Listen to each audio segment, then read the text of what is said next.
Good morning प्यारे दोस्तों। आज के सेशन में हम स्टार्ट करने वाले हैं इनऑर्गेनिक का जबरदस्त चैप्टर।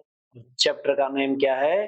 Coordination compound. जी हाँ, आज के सेशन में हम स्टार्ट करेंगे कोऑर्डिनेशन कंपाउंड्स। और कोऑर्डिनेशन कंपाउंड्स अपने आप में केमिस्ट्री का मोस्ट इंपोर्टेंट चैप्टर है। तो आज के सेशन में स्टार्ट करते हैं कोऑर्डिनेशन कंपाउंड। चलिए तो स्टार्ट करते हैं इसको। देखो, कोऑर्डिनेशन केमिस्ट्री में थोड़ा सा जो अपन कंसेप्ट पढ़ेंगे ना, उसमें मैं चाहता हूं कि आप इस चैप्टर में इंपॉर्टेंस क्या क्या है, हमारा जो फोकस है वो किस पे होना चाहिए। और डेफिनेटली जो मैं जिन पॉइंट्स को लिखवाऊंगा, जिन चीजों पे हम बात करेंगे, डेफिनेटली क्वेश्चंस वहीं से बनते हैं। सो चलिए स्टार्ट करते हैं कि वो कौन कौन से मोस्ट इंपोर्टेंट पॉइंट्स है कोऑर्डिनेशन केमिस्ट्री के। तो चलिए दोस्तों, आ जाइए। देखो भाई, सबसे पहले कोऑर्डिनेशन केमिस्ट्री में वैसे तो इंट्रोडक्शन की बात करते हैं, पर इसमें से अपन को कोई इतना खास इंपॉर्टेंस नहीं है, ठीक है। पर हम बात करेंगे, समझेंगे क्या होता है नॉर्मली। इंट्रोडक्शन, इंट्रोडक्शन की बात करेंगे, ठीक। चलिए, इंट्रोडक्शन में कई सारी बातें कवर करेंगे। उसके बाद एक हम बात करने वाले हैं इसकी जो थ्योरी है उसकी, और वो है वर्नर थ्योरी। क्या है? Werner theory. तो अपन वर्नर थ्योरी की बात करेंगे। और उसके बाद अपन बात करने वाले हैं जो मोस्ट इंपोर्टेंट है और आपका क्वेश्चन बनेगा, वो क्या है? नोमेनक्लेचर। किसकी बात करने वाले हैं? नोमेनक्लेचर। Nomenclature. किसका nomenclature? Coordination complex coordination compounds के nomenclature. Okay, the most important, मतलब डेफिनेटली 101% क्वेश्चन बनेगा, 101%। और पॉइंट नंबर 4 हम बात करें तो आइसोमर की बात कर लेते हैं। Isomerism, isomerism. तो कोऑर्डिनेशन कंपाउंड्स का जो आइसोमेरिज्म है वो अपने आप में मोस्ट इंपोर्टेंट है। और फिर अपन फिफ्थ कंडीशन पे बात करते हैं। तो आपके कॉम्प्लेक्स की जो थ्योरीज है वो बेस्ड है सीएफटी पर। तो सीएफटी की जो एक्सप्लेनेशन थ्योरी है, यानी सीएफटी के थ्रू अपन जो coordination compounds, coordination coordinated compound की बात करेंगे, उनका एक्सप्लेनेशन जो होगा वो इंपॉर्टेंट है। और इसके अंदर सब पॉइंट्स में बता देता हूं कि सीएफटी के थ्रू हम जो कोऑर्डिनेशन कंपाउंड्स की जो एक्सप्लेनेशन देखेंगे, जो हम पढ़ेंगे, उसमें हमें एक्चुअल में कॉम्प्लेक्स को स्टडी करने के लिए सीएफटी के थ्योरी के बेस पर जो स्टडी करते हैं, उस स्टडी के बेस पे हम पॉइंट्स क्या पूछते हैं, है ना? वो पॉइंट्स कौन कौन से हैं, what is the find out, what we want to find out, क्या एक्चुअल में अपन फाइंड आउट करना चाहते हैं। तो नंबर फर्स्ट, सीधी कहानी, सिंपल सोपर कहानी है कि आपको सबसे पहले तो वो हाइब्रिडाइजेशन पूछ सकता है ना? तो हाइब्रिडाइजेशन, अब जब हाइब्रिडाइजेशन का पता लग जाए तो हमसे ज्योमेट्री जरूर पूछेगा। क्या पूछेगा? ज्योमेट्री। ज्योमेट्री। और ज्योमेट्री के बाद अपन बात करें तो हमसे शेप पूछ सकता है, ठीक है ना? और फोर्थ नंबर, इसमें सबसे इंपॉर्टेंट है हाइब्रिडाइजेशन, ज्योमेट्री। और फोर्थ नंबर की बात करें तो मैग्नेटिक मोमेंट। क्या है? मैग्नेटिक, मैग्नेटिक मोमेंट, मोमेंट या स्पिन, स्पिन मैग्नेट मोमेंट, उसकी बात कर सकते हैं अपन। और उसके बाद अपन यहाँ पर जो फॉर्मूला आएगा मैग्नेटिक मोमेंट का, वो म्यू अंडर रूट एन और एन प्लस 2 बोर मैग्नेटॉन, है ना? स्पिन मैग्नेटॉन भी बोलते हैं इसको। तो वो भी आपका है, यहाँ पर लिखा होगा स्पिन मैग्नेटिक मोमेंट। और 5 नंबर पे अपन बात करते हैं magnetic nature. Magnetic nature, magnetic nature. और 6 पॉइंट की अपन बात करें तो यहाँ पर कलर्स की ये बात कर लेगा ना, कलर्स की ये बात करेगा। तो कलर, अब कलर में जैसे डीडी ट्रांजिशन, दो टाइप की चीजें पढ़ेंगे, एक तो डीडी ट्रांजिशन का और एक जो है चार्ज ट्रांसफर। दो चीजें रेस्पॉन्सिबल होती है ना, चार्ज ट्रांसफर। तो ये चीजें अपन को समझनी होगी, देखनी होगी। तो आपको दी मोस्ट इंपोर्टेंट अगर कोई है जिससे क्वेश्चन पूछता है तो वो है आपका सीधा सीधा कहानी। इंपॉर्टेंट नंबर 1 क्या है, नोमेनक्लेचर। Important number 2 isomerism. और इंपॉर्टेंट नंबर 3 सीएफटी के थ्रू जो हम कोऑर्डिनेशन कॉम्प्लेक्सेस की एक्सप्लेनेशन देते हैं वो दी मोस्ट इंपोर्टेंट है। उसमें हमसे जो क्वेश्चंस आस्किंग होते हैं वो क्या क्वेश्चंस आस्किंग होते हैं, तो हमसे क्या पूछ सकता है, हाइब्रिडाइजेशन, हमसे क्या पूछ सकता है, ज्योमेट्री, शेप, मैग्नेटिक मोमेंट, है ना, मैग्नेटिक नेचर और कलर। मैग्नेटिक नेचर में भी हमें दो ही बातें बतानी होगी, पैरा मैग्नेटिक या फिर डाया मैग्नेटिक। और पैरामैग्नेटिक और डायामैग्नेटिक जो भी है आप किस बेस पे बताओगे, इन दोनों को, इसको और इसको कंसेप्ट को किस बेस पे बताओगे, नंबर ऑफ अनपेयर्ड इलेक्ट्रॉन। तो ये क्या होगा बेटा, number of unpaired paired electron. Number of unpaired electron, simple super कहानी है, इसी पे बेस्ड है। बस आप तो ये जो पॉइंट्स हमने लिखे हैं इन पॉइंट्स पर फोकस कीजिए, आपका पूरा का पूरा कॉम्प्लेक्स कवर हो जाएगा।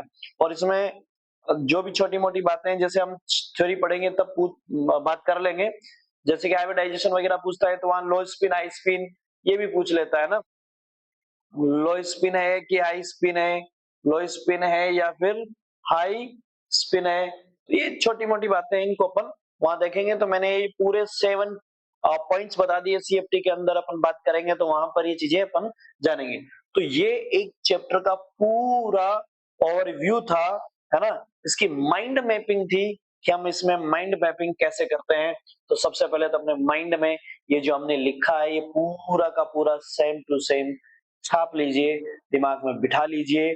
और अब हम बात करने वाले हैं इसके नॉर्मल इंट्रोडक्शन, और अब चैप्टर स्टार्ट करते हैं। तो चलिए दोस्तों अब करते हैं चैप्टर स्टार्ट।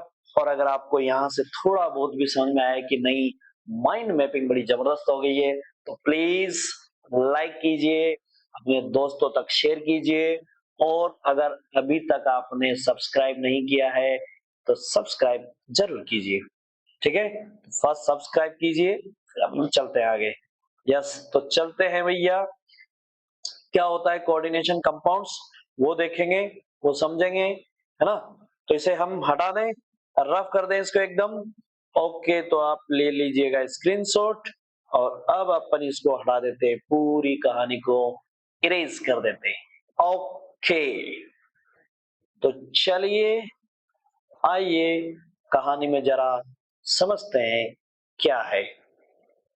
देखिए, what are the coordination compounds. Actual में कोऑर्डिनेशन कंपाउंड्स क्या होते हैं, किस तरह से उसको समझें, वो सारी बातें। देखो अपन सिंपल सी कहानी, ये तो समझ में आ जाएगा आपको कि कोऑर्डिनेशन कंपाउंड्स जो है वो अपने एवरीडे लाइफ के अंदर ऐसी कौन से कंपोनेंट्स है जहां हमें कोऑर्डिनेटेड कॉम्प्लेक्सेस, कोऑर्डिनेशन कंपाउंड्स या कोऑर्डिनेटेड कंपाउंड्स देखने को मिलते हैं। तो देखो आपके सामने लिखे हुए हैं, मैं थोड़ा सा यहाँ से हट जाऊंगा ना। ओके, तो अपन अपने आप को क्या कर देते हैं, यहाँ से हाइड कर देते हैं भाई। चलिए हमने कर दिया अपने आप को हाइड। ओके, तो देखो जरा कॉम्प्लेक्स कंपाउंड्स के अंदर आप क्लोरोफिल की बात करोगे तो क्लोरोफिल में क्या होता है, उसमें कौन सी मेटल होती है, क्लोरोफिल कंपाउंड्स में Mg होती है। हीमोग्लोबिन तो देखा होगा, हाँ, तो हीमोग्लोबिन जो कंपाउंड है ना वो एक कॉम्प्लेक्स कंपाउंड है। यानी वहां पर हीमोग्लोबिन के अंदर जो पर रिंग्स होती है वो सारी की सारी किससे जुड़ी हुई होती है, वो सारी की सारी आयरन से जुड़ी होती है। वहां पर जो स्ट्रक्चर्स होते हैं, वहां पर जो इन कंपोनेंट्स होते हैं वो सारे के सारे लोन पेयर डोनर किसको दिए होते हैं, मेटल से जुड़े होते हैं, आयरन मेटल से जुड़े होते हैं। और इसी वजह से क्या होता है, ब्लड का जो कलर है वो भी क्या है, रेड होता है, ठीक है ना। विटामिन की बात करो, विटामिन B12 की बात करो तो हाँ, तो जो आपका जो है कोबाल्ट मेटल जो होती है वो होती है। सिंपल सी कहानी। तो ये मेटल से डायरेक्ट क्वेश्चन पूछ लेता है कभी कभार, तो आप ये ध्यान रखिएगा कि क्लोरोफिल में जो मेटल मिलती है कॉम्प्लेक्स कंपाउंड्स के साथ में, तो क्लोरोफिल में कौन सी मेटल मिलेगी? मैग्नीशियम। हीमोग्लोबिन में कौन सा मिलेगा? आयरन। और कोबाल्ट, सॉरी, आपके जो विटामिन B12 है उसमें कौन सा मिलेगा? कोबाल्ट। ठीक है ना, ये है। और एक पहले एंटी जो है कैंसर ड्रग भी है, उसमें भी ये प्लेटिनम का कॉम्प्लेक्स मिलता था। उसके अलावा एक एंटी नॉकिंग आता था एजेंट, जो पेट्रोल में यूज होता था, वो भी प्लेटिनम के कॉम्प्लेक्सेस मिलते थे, लेकिन उसे बैन कर दिया गया है, तो उसके भी कॉम्प्लेक्स अब नहीं मिलते, वो मतलब यूजेज नहीं किए जाते। बट प्लेटिनम के एंटी ऑक्सीडेंट की फॉर्म में यूज किया जाता था उसको, तो वो भी आपके सामने थे, कॉम्प्लेक्स कंपाउंड्स थे ना। तो ये आपने इस तरह के जो कंपाउंड्स है ना, वो किस फॉर्मेट में होते हैं? कॉम्प्लेक्स कंपाउंड के फॉर्मेट में होते हैं। और कॉम्प्लेक्स कंपाउंड का मतलब सिंपल सी कहानी है कि भैया एक सेंट्रल मेटल होगी, आप तो इतना समझें कि एक तो क्या होगी? सेंट्रल मेटल होगी, है ना। देखो, हम समझा देते हैं यहाँ पर कि कहानी इतनी सी है कि आपके पास एक सेंट्रल मेटल होगी, तो ये एक मेटल हो गई, और इस मेटल के पास डी ऑर्बिटल्स के इलेक्ट्रॉन्स है, डी ऑर्बिटल, ये रे डी। इस डी में हमें पता है ना कितने होते हैं? 5 होते हैं। कितने होते हैं? 5, 1 2 3 4 5। तो 5 ऑर्बिटल्स होते हैं। इन 5 ऑर्बिटल्स में इलेक्ट्रॉन्स होते हैं, लेकिन यहां पर क्या चाहिए? यहां पर कोई लिगेंड है और उसके पास इलेक्ट्रॉन्स का पेयर है।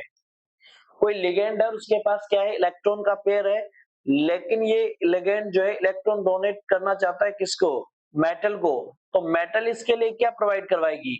Vacant D orbital. बस इतनी बात याद रखिए। कैसा ऑर्बिटल चाहिए? फिल फिल या हाफ फिल, फुलफिल्ड या हाफ फिल्ड नहीं चाहिए। कैसा चाहिए? इम्पिटी, खाली, वैकेंट। वैकेंट डी ऑर्बिटल चाहिए भाई, है ना। तो यहाँ जो लोन पेयर है ना, जिसके पास, और लोन पेयर किसे कहेंगे भैया? जिस जो इलेक्ट्रॉन पेयर डोनेट करने का इच्छुक है, उसको ही हम क्या कहते हैं? लोन पेयर बोलते हैं, सॉरी, लिगेंड बोलते हैं। क्या बोलते हैं? लिगेंड। जो डोनर डोनेट करने की टेंडेंसी रखता है वो। और ये मेटल जो है वैकेंट ऑर्बिटल रखेगी, तो ये आयनिक फॉर्म में होगी, पॉजिटिव फॉर्म में होगी, +1 +2 +3 +4 ऐसे होगी, बिल्कुल होगी। तो इसमें इलेक्ट्रॉन डेफिशिएंट ये है, ये इलेक्ट्रॉन रिच है। ये तो इलेक्ट्रॉन डेफिशिएंट है और ये इलेक्ट्रॉन रिच है। और ये इलेक्ट्रॉन एक्सेप्ट कर रही है, इसीलिए इसे क्या बोलते हैं? लेविस।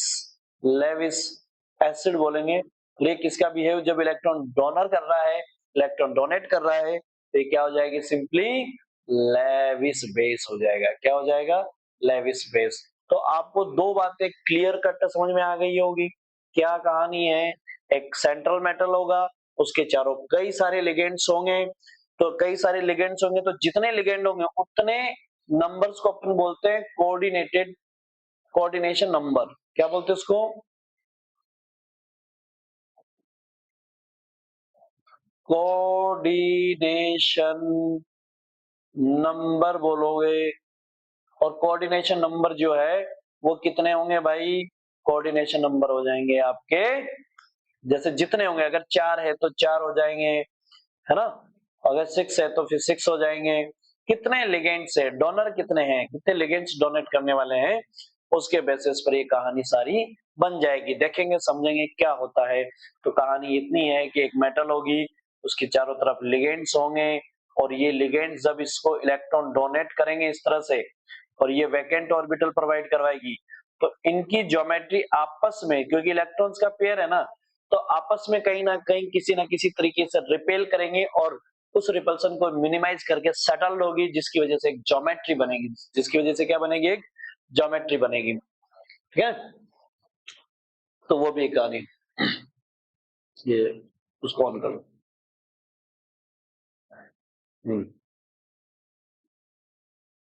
तो आई होप कि आपको कोऑर्डिनेशन कंपाउंड समझ में आ गया होगा, कैसा कोऑर्डिनेशन कंपाउंड्स होगा। यस, हम और आगे चलते हैं ताकि जो बातें छोटी मोटी जो भी डाउट्स आपके माइंड में अभी बने हुए हैं वो एकदम क्लियर हो जाएंगे। चलें आगे।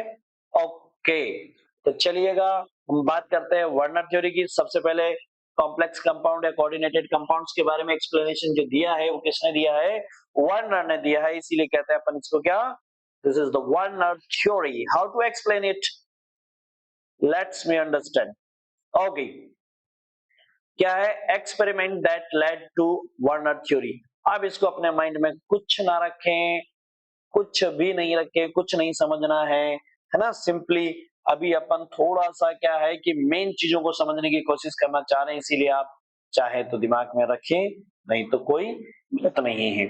ये जो है सिल्वर नाइट्रेट है, और सिल्वर नाइट्रेट को आपने क्या किया है? कोबाल्ट क्लोराइड के साथ में अमोनिया है उसमें मिक्स किया है, ठीक है ना, उसमें मिक्स किया है। तो आपको इसकी जो मोल्स है या जो इनके साथ में जुड़े हुए, जैसे यहाँ कितने हैं भैया? यहाँ 6 अमोनिया मॉलिक्यूल्स है, यहाँ कितने 5 है, यहाँ कितने 4 है, ये दिख रहे हैं आपको? यस।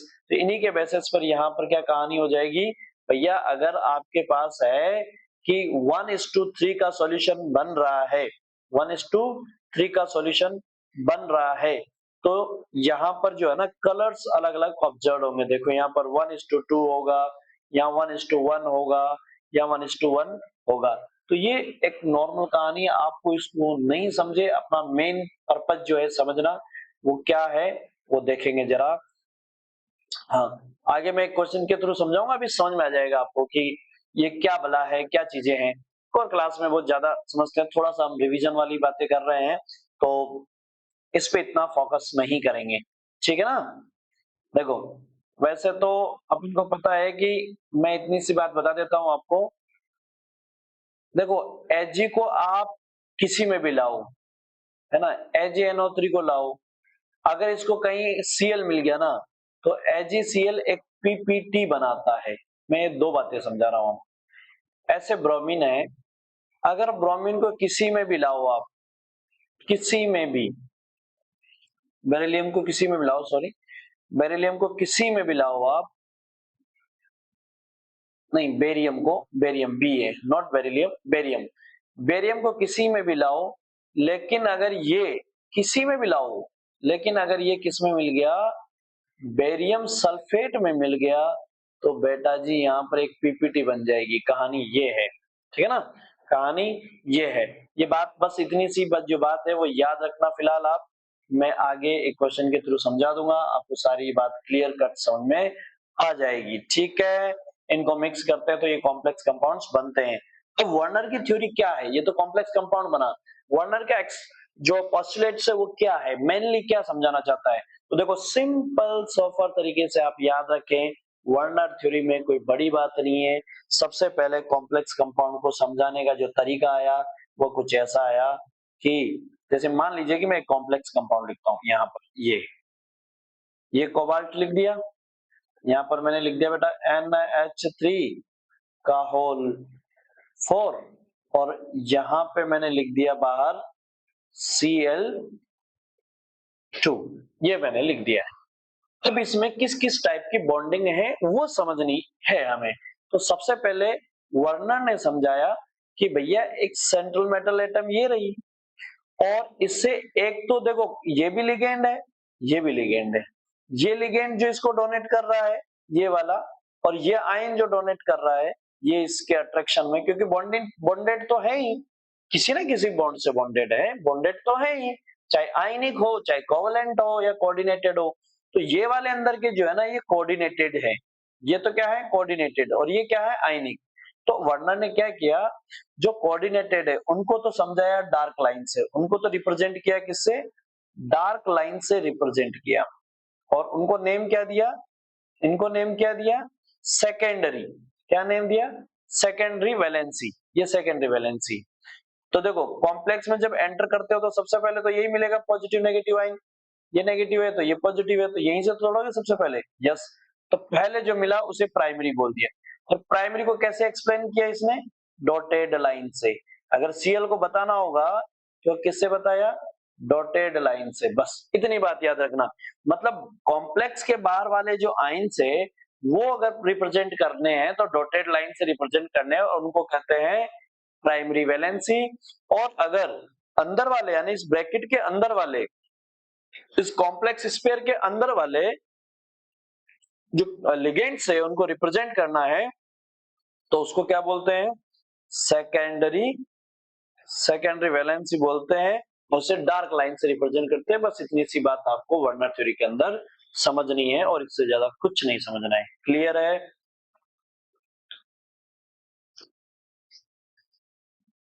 इतनी सी बात समझनी है।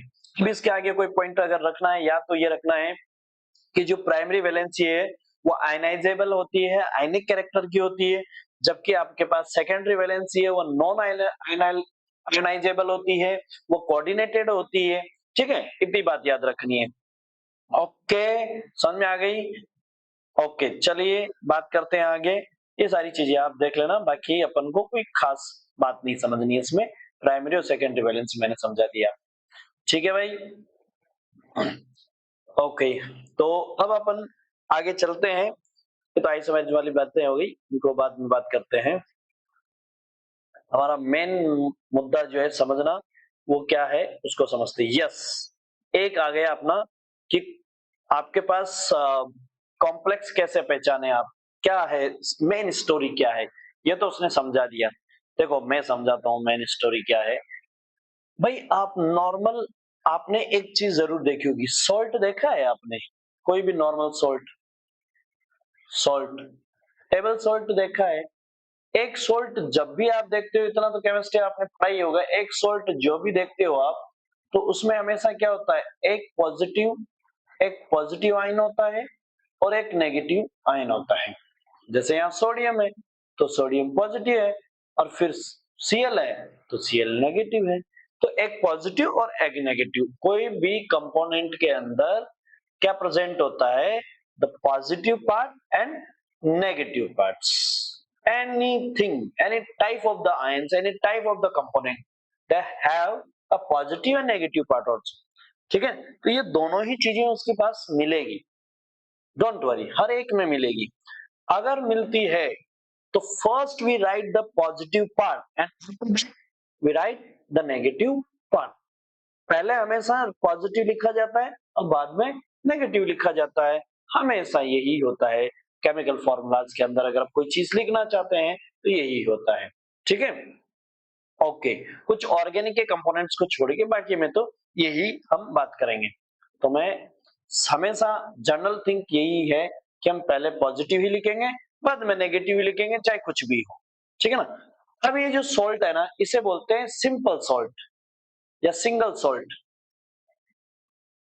सिंपल सॉल्ट जिसमें एक पॉजिटिव एक नेगेटिव हो, सिंपल सॉल्ट कहलाता है। तो भैया एक सॉल्ट, सॉल्ट नंबर ए, अगर आपने सॉल्ट नंबर ए लिया और सॉल्ट नंबर बी लिया, दो सॉल्ट ले लिए, सॉल्ट ए सॉल्ट बी, कोई भी दो सॉल्ट आपने लिए, दोनों सॉल्ट को मिक्स किया, और अगर देखो यहां मैं बात कर रहा हूं कि अगर आपने NaCl लिया और NaCl का आपने सॉल्ट एनालिसिस किया, सॉल्ट एनालिसिस के टेस्ट लगाए, तो सॉल्ट एनालिसिस जब आप करते हो ना, तो आपको एक केटाइन और एक एनाइन, एक केटाइन और एक एनाइन आइडेंटिफाई करके बताना होता है कि सर आपने जो अननोन कंपोनेंट दिया था उसके अंदर ये तो केटाइन है और ये एनाइन है, और दोनों को मिलाएंगे तो ये केमिकल फॉर्मूला बन गया। तो आपने जो दिया था वो ये साल्ट है, सिंपल कहानी है। ओके, लेकिन ये तो तब बताओगे ना जब आपने टेस्ट लगाया, टेस्ट में ये ऑब्जर्व हुए, ये आइंस टेस्ट दिए, और तुम बताओगे। ऐसे ही अपन ने मान लीजिए कि दो सॉल्ट मिक्स करके डबल सॉल्ट ले लिया, दो सॉल्ट को मिक्स किया तो डबल सॉल्ट बोलेंगे। तो डबल सॉल्ट को हम टेस्ट लगा रहे, तो हो सकता है कि डबल सॉल्ट में 3 आयन हो, या तो 3 आयन होंगे या 4 आयन होंगे। 2 तो हो नहीं सकते, 2 होगा तो फिर डबल हो नहीं सकता, है ना? या तो 3 आयन होगा या फिर क्या होगा, आपका 4 आयन होगा। अगर 3 आयन भी उसमें है, जैसे फॉर एग्जांपल, जैसे आपने ले लिए NaCl ले लिया, दूसरा FeCl ले लिया, Cl2 ले लिया, तो यहाँ पर Cl मिलेगा एक आयन, तो एक Na मिलेगा एक Fe मिलेगा, तो 3 हो गया, 3 तो देगा। या फिर हो सकता है ना कि आपने NaCl लिया और NaCl के साथ FeSO4 लिया, ठीक है, तो आपको Na भी मिलेगा, Cl भी मिलेगा, Fe भी मिलेगा, SO4 भी मिलेगा, तो 4 आयन टेस्ट दे देंगे। यस, अगर आपने टेस्ट लगाए और टेस्ट में या तो 3 के 3 या फिर 4 के 4 आयन्स आ गए, मतलब मान लीजिए कि ये अपन ने टेस्ट लगाया और यहाँ पर ये 4 के 4 आयन जो है वो टेस्ट दे दिए, तो अपन कहेंगे this is the double salt. The salt completely dissociate into ions and each ion give the confirmatory test. ये ध्यान रखना, वो कंफर्मेटरी टेस्ट दे रहे हैं, they are given the test, है ना, तो उसे क्या कहेंगे अपन, डबल सॉल्ट, यानी कि वो उसमें प्रेजेंट है, आज भी कुछ नहीं हुआ, उस डबल सॉल्ट है। लेकिन हमने दो चीजें मिलाई, NaCl FeSO4 मिलाया, और अगर ये मिक्स होने के बाद जितने आयंस थे, है ना, जितने सोल्ट आयंस थे, वो completely do not give a confirmatory test, वो कंप्लीटली कंफर्मेटरी टेस्ट नहीं दिया, उसमें से कोई एक आयन जो है शो ऑफ ही नहीं हो रहा है, या दो आयन जो है शो ऑफ नहीं हो रहा है।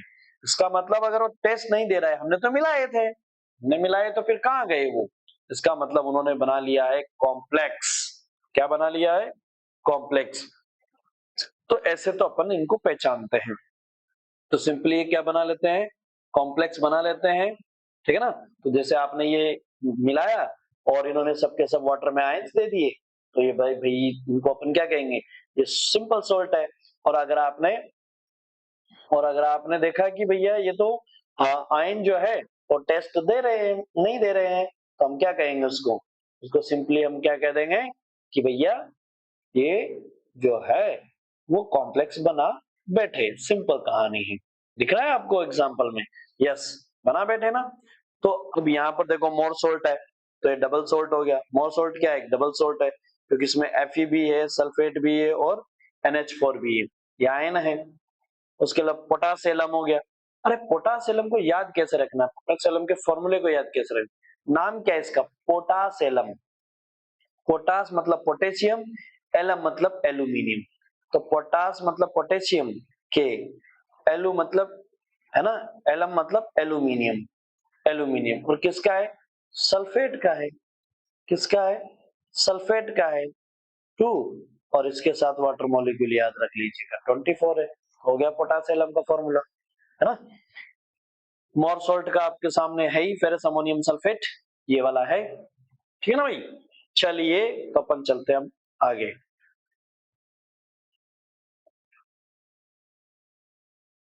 देखो जरा, ये क्वेश्चन आ गया जिससे मैंने बात बोली थी आपको कि बातें समझ में आ जाएगी। क्या बोल रहा है, ferrous sulphate, ferrous sulphate solutions mixed with the ammonium sulphate solution in 1:1 molar ratio give the taste of Fe ion, but copper sulfate solution mixed with the aqueous ammonia, aqueous ammonia मतलब, aqueous ammonia मतलब NH3 को पानी के साथ रखा है, तो भैया ये कन्वर्ट हो गया NH4OH में, अमोनियम हाइड्रोक्साइड, है ना। In 1:4 ratio, 1:4 ratio molar ratio does not give test. अब टेस्ट नहीं दे रहा है, इसका मतलब कॉम्प्लेक्स बना बेटा, टेस्ट नहीं दे रहा है तो क्या है, कॉम्प्लेक्स बना बेटा, है ना। तो देखो भैया इसने मिक्स किया आपस में, और ये दोनों तो क्या हो गए, डबल सोल्ट की फॉर्म में हो गए, मतलब ये तो मिक्स हुए है नहीं, तो यहाँ तो इसने मोर सोल्ट बना बैठा। लेकिन जब इसका 1:4 रेशो लेके आए, तो 1:4 रेशो के अंदर क्या हुआ, 1:1 में तो मोर सॉल्ट बना बेटा, लेकिन 1:4 रेशो के अंदर क्या बना बेटा, ये एक कॉपर का कॉम्प्लेक्स बना बैठा, है ना। समझ में आई बात, तो कॉपर का कॉम्प्लेक्स ये बना बैठा, और इसी तरह से हम पहचानते हैं कि अपने पास जो कंपोनेंट है वह कॉम्प्लेक्स कंपाउंड बनाया है या नहीं बनाया। ओके, आइए अब बात करते हैं, जैसे देख आप सामने देख पा रहे होंगे, एक आपके सामने क्या है, मेटल है, सेंट्रल मेटल, और उसकी तरफ दूसरी जो है number of bonded ions molecules, या वो है लिगेंड्स जिसे अपन कहते हैं, वो है। तो देखो भाई, यहाँ पर ये लिगेंड जो है, ये सारी चीजें अपन ने समझ ली थी। लिगेंड क्या करता है, लिगेंड जो है इलेक्ट्रॉन पेयर डोनेट करता है, किसको, सेंट्रल मेटल एटम को, ठीक है ना। हाँ, चार्ज निकालना सीखना है, अपन को पता होना चाहिए। जैसे मान लीजिए कॉम्प्लेक्स दे दिया, तो लेकिन चार्ज निकालने के लिए आपको लिगेंड का क्या पता होना चाहिए, चार्ज पता होना चाहिए। अभी तो चार्ज पता नहीं है, तो अभी जस्ट अपन लिगेंड पढ़ेंगे तो पता लग जाएगा। तो देखो भैया कॉम्प्लेक्स को यहाँ जो मैं समझा रहा हूँ, अभी तक का जो चैप्टर चल रहा है, अभी तक का जो अपना कंसेप्ट गोइंग ऑन है, ये आपको हेल्प करेगा किसके अंदर, नोमेनक्लेचर में भी हेल्प करेगा, प्लस इस कॉम्प्लेक्स के अंदर जो हम सीएफटी पढ़ेंगे उसमें आयन चार्ज ऑक्सीडेशन स्टेट निकालने में भी हेल्प करेगा, क्योंकि वो नोमेनक्लेचर में मस्ट है ना, वो सभी चीजों में मस्ट है, सभी चीजों में जरूरत है उसकी। तो देखो यहाँ जैसे मान लीजिए जिसका नहीं पता, आपने डी ब्लॉक में देखा होगा, मैंने सिखाया था, कोबाल्ट का चार्ज नहीं पता, ओके, तो x प्लस कोबाल्ट कितनी है 1, तो 1x। फिर Cl कितना है 1, Cl का चार्ज कितना है -1 प्लस, अब तुम्हें नहीं पता होगा ये बात की है कि नहीं है, कोई बात नहीं है, अभी लिगेंड पढ़ेंगे तो पता लग जाएगा किस पे कितना चार्ज है। यहाँ पर अमोनिया कितना है 5, और कितना अमोनिया है 5 है ना, और अमोनिया पे चार्ज कितना होता है 0, और पूरे पे चार्ज कितना है +2, तो ये तो हो गया भैया 0, तो बचा क्या x माइनस 1 इजकल टू +2, और ये 1 उधर चला गया तो कितना हो गया +3, इसका मतलब इसमें चार्ज कितना आया +3 आ गया, है ना। ऐसे इसका निकाल लेना +3 आ जाएगा, ऐसे इसका निकालना +2 आ जाएगा, ठीक है भाई। सेंट्रल मेटल एटम और ये सारी चीजें अपन ने बात कर ली। लिगेंड्स, लिगेंड्स क्या होता है भाई, लिगेंड जो है हमने जस्ट अभी बात की थी इससे पहले कि सेंट्रल मेटल एटम को इलेक्ट्रॉन का पेयर जो डोनेट करता है वो क्या कहलाता है, लिगेंड्स कहलाता है, और इस तरह से कॉम्प्लेक्स बना लेता है। चलिए समझते हैं लिगेंड किस किस टाइप के होते हैं और कौन कौन से हैं। ये इस तरह का कॉम्प्लेक्स बनेगा भाई, ये अपन ने बात की है। यहाँ पर ये बात अपन किस बात की कर रहे हैं, कोऑर्डिनेशन नंबर्स। जैसे काउंट करो, मैंने बोला था जितने लिगेंड डोनेट करेंगे उतने कोऑर्डिनेशन नंबर्स हो जाएंगे, तो इसमें कितने लिगेंड दिख रहे हैं वही उसके कोऑर्डिनेशन नंबर्स हैं। बोलिए कितने हैं इसमें, 6 है, तो कोऑर्डिनेशन नंबर कितना हो जाएगा 6 हो जाएगा, कोऑर्डिनेशन नंबर कितना हो जाएगा 6 हो जाएगा, सिंपल, ठीक है ना। इसमें कितने हैं 4 है, तो 4 हो जाएगा। चलिए तो देखो इसके कई सारे स्ट्रक्चर ज्योमेट्रीज होती है, जैसे अगर आपका कोऑर्डिनेशन नंबर है 6, तो उसकी ज्योमेट्री जो होगी वो क्या है ऑक्टाहेड्रल, ये वीबीटी में आपने पढ़ी हुई है सारी की सारी बातें, है ना। अगर आपका जो है नहीं पढ़ी है तो भाई देखो 11th का चैप्टर इतना तो पता होना चाहिए कि अगर आपका हाइब्रिडाइजेशन जो है वो sp3d2 है या d2sp3 है, तो वहां ज्योमेट्री क्या बनती है उसको ऑक्टाहेड्रल बोलते हैं। ये इस तरह की चीजें अपन ने ऑलरेडी पढ़ी हुई है, बेसिक कंसेप्ट्स है। नहीं पता तो ये देखो यहाँ पर 6 लिगेंड्स है और इस तरह से ऑक्टाहेड्रल होगा, ये टेट्राहेड्रल है और ये स्क्वायर प्लेनर है। तो सिंपली हम ऐसे समझते हैं कि जैसे अपने पास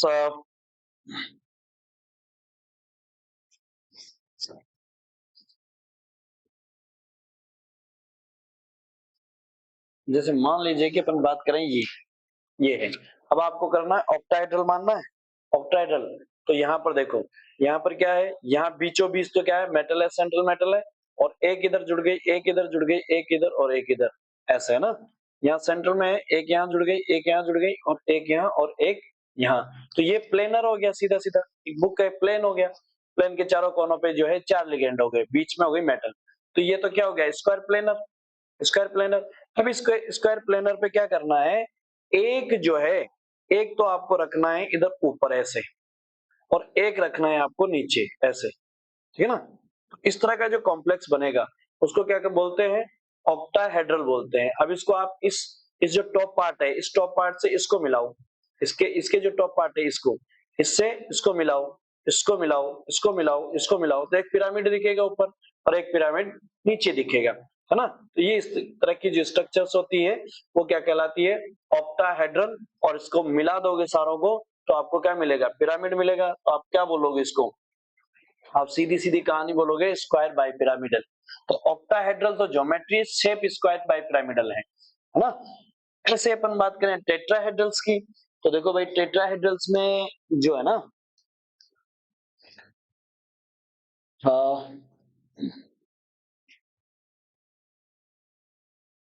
उधर से एक पेन देना,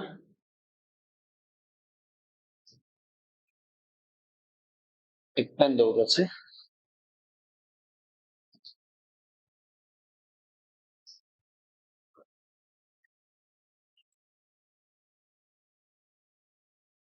ओके, देखो ये टेट्राहेड्रल कैसे होता है कि भाई दो अगर ऐसे हैं तो दो यू है यू, तो दो कैसे होंगे, ऐसे होंगे, ऐसे, है ना?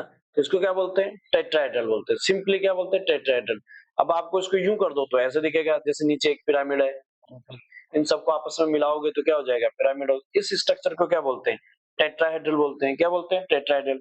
कभी आप ऐसे भी बोल सकते हो इसको कि आपके सामने क्या दिख रहा है, ये देखो, दो तो प्लेन में दिख रहा है, ये दो प्लेन में है, और एक क्या है आपकी तरफ, और एक क्या है, ब्लैक वाला क्या है आपसे पीछे। जो आपकी तरफ है उसे या आप ऐसे बोलोगे, जो ऊपर है, से प्लेन से ऊपर है तो above the plane, below the plane, above the plane, below the plane. जो अबव द प्लेन है उसे आपने किससे बताया हुआ है, डार्क लाइन से बताया हुआ है, और जो बिलो द प्लेन है उसे आप किससे बता रहे हो, डॉटेड लाइन से बता रहे हो। तो दिख रहा है आपको, ये वाला डार्क लाइन है, ये वाला डार्क है पूरा का पूरा, ये डॉटेड है। इसे वेज डैश रिप्रेजेंटेशन बोलते हैं। क्या बोलते हैं, veg dash represented, this is the ways and this is the dash, veg dash represent. ठीक है ना, ये टेट्राहेड्रल स्ट्रक्चर है। और स्क्वायर प्लेनर, स्क्वायर प्लेनर तो ये रहा, सिंपल। क्या है स्क्वायर प्लेनर में, ये भैया बीच में मेटल है, ये 1 2 3 4, तो ये क्या हो गया, प्लेन हो गया, प्लेनर हो गया, सिंपल सी कहानी है। ठीक है ना, तो स्क्वायर प्लेनर है। चले अब आगे, क्लियर है यहां तक का मामला? ओके, फिर आगे समझते हैं क्या है। एक आपका जो है क्या आ गया, ट्राइगोनल बाइपिरामिडल। क्या है, ट्राइगोनल बाइपिरामिडल है। तो ट्राइगोनल बाइपिरामिडल के अंदर जो है, आप सिंपली अगर बात समझोगे तो देखो, हम आपको समझा दें कि एक आपके पास है ना, एक आपके पास है ना इस तरह से, 1 2 और 3, ये तीनों क्या दिख रहे हैं, प्लेन में दिख रहे हैं, प्लेन में दिख रहे हैं, प्लेन में दिख रहे हैं, ये दिख रहे हैं प्लेन में तीनों। इसको इससे जोड़ो, इसको इससे जोड़ो, तो क्या है, प्लेनर ट्राइंगल है कि नहीं है? यस, प्लेनर ट्राइंगल है। अब इस प्लेनर ट्राइंगल के ऊपर क्या करें, एक लिगेंड इधर ऊपर लगा दे और एक लिगेंड इधर नीचे लगा दे, तो कितने लिगेंड हो गए आपके पास, इस तरह से, है ना? तो इसे क्या बोलते हैं, ट्रायगोनल बाइपिरामिडल। इसे क्या बोलते हैं, ट्रायगोनल बाइपिरामिडल, ट्रायगोनल बाइपिरामिडल। ठीक है ना, तो ये ट्रायगोनल बाइपिरामिडल। अब इसमें काउंट कर लो कितने, 3 तो इसमें है, 3 तो इसमें है, 1 ऊपर है 1 नीचे है, तो टोटल कितने हो गए, 5। कोऑर्डिनेशन नंबर इसमें कितने होंगे, 5। यानी कि ट्राइगोनल बाइपिरामिडल किसके अंदर बनेगा, 5 के अंदर बनेगा। किसके अंदर बनेगा, कोऑर्डिनेशन नंबर 5 के अंदर बनेगा। फिर आ गया आपका ये आपका प्लेनर है ना, स्क्वायर प्लेनर पिरामिडल। तो स्क्वायर प्लेनर पिरामिडल यानी कि कोऑर्डिनेशन 5 में ये भी बनेगा, 1 2 3 4, 4 और एक ऊपर, 4 और एक ऊपर, इस तरह से। तो कितने हो गए, 5 हो गए, एक ही हो गया। तो ये क्या है, स्क्वायर, ये क्या है, square planar pyramidal. Square planar या स्क्वायर प्लेनर पिरामिडल या स्क्वायर पिरामिडल भी बोल सकते हो आप सिंपली, ठीक है ना? तो कोऑर्डिनेशन नंबर 5 में और कोऑर्डिनेशन नंबर 4, तो देखो आपने क्या समझा अभी तक, सर हमने समझा कोऑर्डिनेशन नंबर 6 की कहानी। तो कोऑर्डिनेशन नंबर 6 के लिए हमने याद रखना है सिर्फ ऑक्टाहेड्रल। ओके, कोऑर्डिनेशन नंबर 4 के अंदर आपको याद रखना है एक तो टेट्राहेड्रल, एक याद रखना है स्क्वायर प्लेनर, 2 हो गए। फिर आपको कोऑर्डिनेशन नंबर 5 में 2 चीजें याद रखनी है, एक ट्रायगोनल बाइपिरामिडल और एक आप स्क्वायर पिरामिडल। सिंपल कहानी। ओके डन, इतना समझ में आ गया होगा। चलते हैं हम आगे की कहानी को समझते हैं थोड़ा सा। देखिए जरा, oxidation number central metal atom का कैसे निकालते हैं, जस्ट हमने कैलकुलेट किया था कैसे ऑक्सीडेशन नंबर्स निकालते हैं, है ना? अभी जस्ट मैंने बताया आपको। ओके चलो फिर आगे चलते हैं। हाँ, हिट्रोलैप्टिक है, और यहां से इस बात को जरूर समझ लो कि होमोलैप्टिक कॉम्प्लेक्स क्या होते हैं और हिट्रोलैप्टिक कॉम्प्लेक्स क्या होते हैं, ये चीज जरूर है।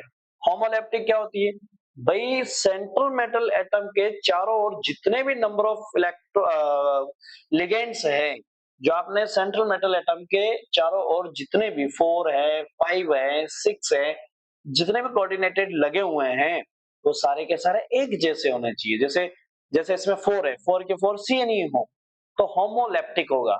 और अगर चेंज हो गया तो हिट्रोलैप्टिक होगा। तो आपने एग्जांपल जैसे यहाँ पे देखो, ये देखो क्या है, चलो यहाँ लिख देते हैं, कोबाल्ट के साथ जितने भी लिगेंड्स हैं वो सारे के सारे एक जैसे, चारों के चारों एक जैसे हैं। तो ये क्या हो गया, ये किसका उदाहरण है, किसका एग्जांपल्स है, is this example of homoleptic, है ना। And if we take cobalt NH3 taken only two ligands and Cl also, yes, and another Cl2, ये अपन ने ले लिए हैं, ठीक है। और इस पे लगाते हैं अपन चार्ज +1, कोई बात नहीं है। अब इस कॉम्प्लेक्स पे लिगेंड्स कितने हैं या डिफरेंट टाइप ऑफ लिगेंड्स कितने हैं, तो they are having two types of ligands, number 1 ammonia, number 2 chlorine, तो this is the called heteroleptic complex. क्या कहलाएगा, हेट्रोलैप्टिक कॉम्प्लेक्स। आई होप कि होमोलैप्टिक और हेट्रोलैप्टिक कॉम्प्लेक्स की कहानी भी क्लियर हो गई होगी। ओके, चलते हैं आगे।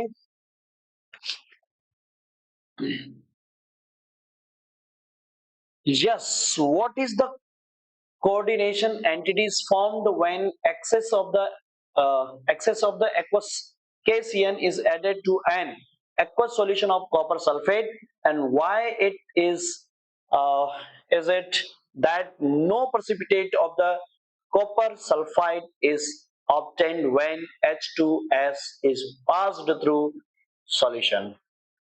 क्या समझ आया आपको इस चीज को, ये क्या बोलना चाह रहा है भैया, यहाँ पर जो है ये कौन सी एंटिटीज फॉर्म हो रही है, अगर अपन एक्सेस में ले रहे हैं क्या, KCN, है ना, क्या ले रहे हैं, KCN ले रहे हैं, पोटेशियम साइनाइड ले रहे हैं, और किसके साथ, added to aqueous solution of copper sulphate, copper sulphate के साथ। तो आपने क्या कर दिया, कॉपर सल्फेट है उसको KCN के साथ आपने मिक्स किया है, और ये कह रहा है why is it that no precipitate of the copper sulfate is obtained when H2S is passed through the solution। तो कॉपर सल्फेट है ना, उसका प्रेसिपिटेट आपको नहीं मिलता है, ठीक। तो वहां से अगर पास हो रहा है सॉल्यूशन तो क्या क्या चीजें वहां पर बन जाएगी, तो सीधी कहानी है कि जो आयनिक कंपाउंड आपने पोटेशियम साइनाइड लिया है वो क्या कर जाएगा, वो वाटर के साथ जो कॉपर है ना उसको हटा के और वहां पर साइनाइड का कंपोनेंट आ जाएगा, जो कॉम्प्लेक्स एक्स यानी उसको कह सकते हो आप कोऑर्डिनेशन लिगेंड चेंज हो गया ना, कोऑर्डिनेशन लिगेंड चेंज हो गया, तो कोऑर्डिनेशन कंडीशन यानी आइसोमर अपन पढ़ेंगे आगे, किसको क्या बोल सकते हो आप, कोऑर्डिनेशन आइसोमर भी बोल सकते हो ना, फिलहाल उसको समझेंगे आगे। यहाँ पर सिंपली कहानी क्या है, H2O, उस H2O से CN को अपन ने ऐड किया है, वो भी एक्सेस में, तो यहाँ पर सिंपल सा क्या किया है इसने, H2 मॉलिक्यूल्स को हटा के उस पे कौन आके बैठ गया है, साइनाइड आके बैठ गया है, ठीक है ना, साइनो कॉम्प्लेक्स आके या साइनो लिगेंड आके वो एडेड हो गया है, इस तरह के कॉम्प्लेक्स बनते हैं, ठीक है भाई। ओके, तो चलिए आगे। Yes, what is the ligand. अब आपको यहां से आपके नोमेनक्लेचर की मेन कहानी मिल गई है, लिगेंड्स क्या है, लिगेंड्स ये चीज है। देखो भाई, लिगेंड वैसे हमने जब अभी जस्ट बोला ही है कि लिगेंड क्या होता है, जो इलेक्ट्रॉन डोनर होता है ना, वो होता है। ये कहानी अपन ने बोल ही दी है कि लिगेंड आर लेविस बेस, क्योंकि इलेक्ट्रॉन पेयर डोनर होता है तो बेस होता है, which is give the electrons to the Lewis acid, that means central metal atom, है ना, लेविस एसिड होती है वो, उसको देता है। तो ये आ गई मेटल, और इस मेटल को किसने, लिगेंड ने क्या दे दिया, इलेक्ट्रॉन पेयर दे दिया है। अब इसकी क्लासिफिकेशंस देखोगे तो ये इंपॉर्टेंट है, एक एनायनिक है, कैटायनिक है, न्यूट्रल है ना, क्या है, एनायनिक है, कैटायनिक है और न्यूट्रल है, ये ऐसे होंगे। तो सबसे पहले आ जाते हैं एनायनिक में। एनायनिक का मतलब समझ ही गए होंगे आप, जिसपे नेगेटिव चार्ज हो, तो ये वाले सबसे मोस्ट इंपोर्टेंट है, ध्यान रखना है, इनके ऊपर जितना माइनस लिखा होगा वही उसका क्या होगा, चार्ज होगा, है ना, जो कि आपको इसकी ऑक्सीडेशन स्टेट निकालने के लिए हेल्प करेगा। आपको यहाँ पर ये चीज पता होनी चाहिए, सिंपल सी बात है। चलिए बात करते हैं फ्लोरीन। एक कंसेप्ट ये है कि भाई जो एनायनिक लिगेंड्स है ना, एनायनिक लिगेंड जो भी उनका नेम है, उसमें हमें सफिक्स में ओ लगाना है। कहानी क्या समझा रहा हूं मैं कि एनायनिक लिगेंड जितने भी है ना, एनायनिक, मैं बाकी लिगेंड की बात नहीं कर, सिर्फ एनायनिक लिगेंड। एनायनिक लिगेंड में जितने भी पीछे नेम आएगा, जो भी लास्ट वर्ड होगा उसको हटा के वहां ओ लगाना है। जैसे यहाँ फ्लोराइड आ गया, तो फ्लोराइड है, नेम क्या है इसका, फ्लोराइड।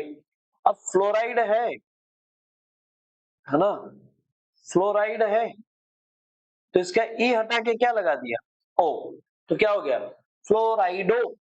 ठीक है ना, क्या हो गया, फ्लोराइडो। ऐसे क्लोराइड है तो क्लोराइडो, ऐसे ब्रोमाइड है तो ब्रोमाइडो, आयोडाइड है तो आयोडाइडो।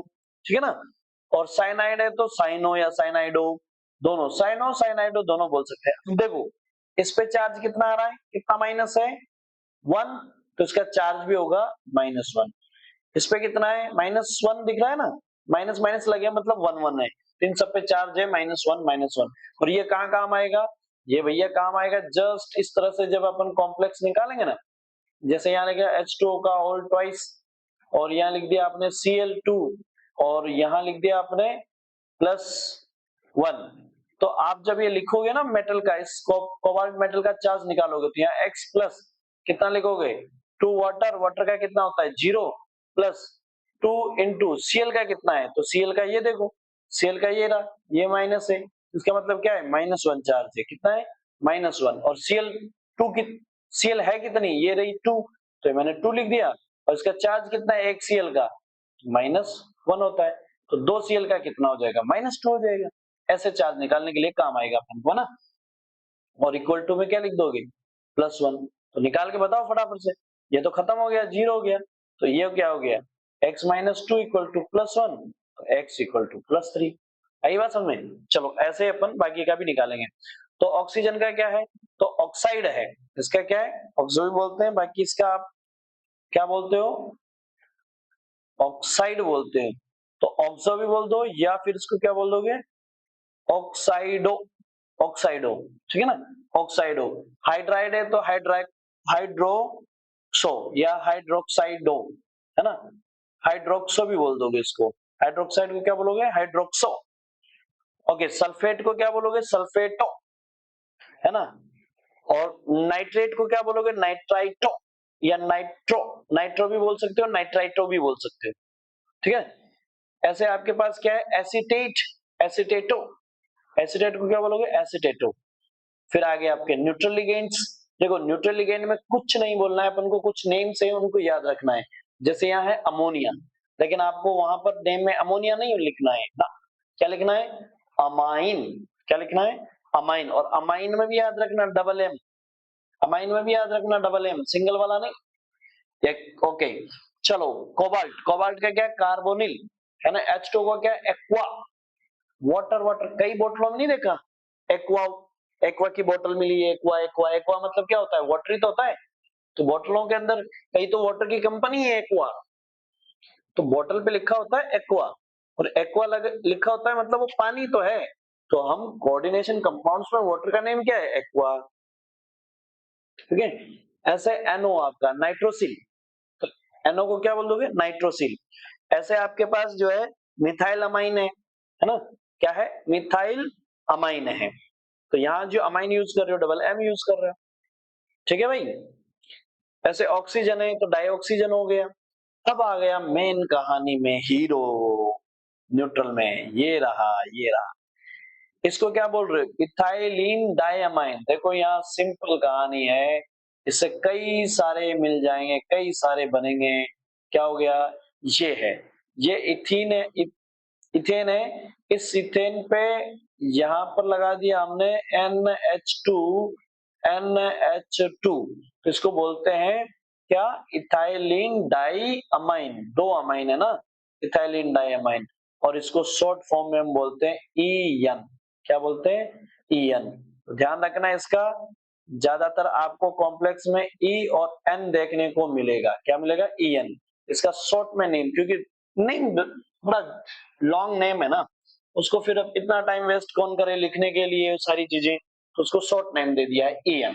ओके, ओके, तो इथाइलिन डायमाइन, और इसको आप मोस्टली ऐसे याद रखें, ऐसे, ऐसे, क्योंकि काम आएगा। अभी देखना, ये रिंग बनाएगा एक 5 मेंबर्ड रिंग, इस तरह से मेटल को दोगे तो डोनर एटम हो गए। तो ठीक है भाई, ये आपके फॉस्फोरस पे 3 क्या लगे हुए हैं, बेंजीन्स लगे हुए हैं। ये जो है ना, ये क्या है, फॉस्फोरस पे क्या है, इस तरह से लगे हुए हैं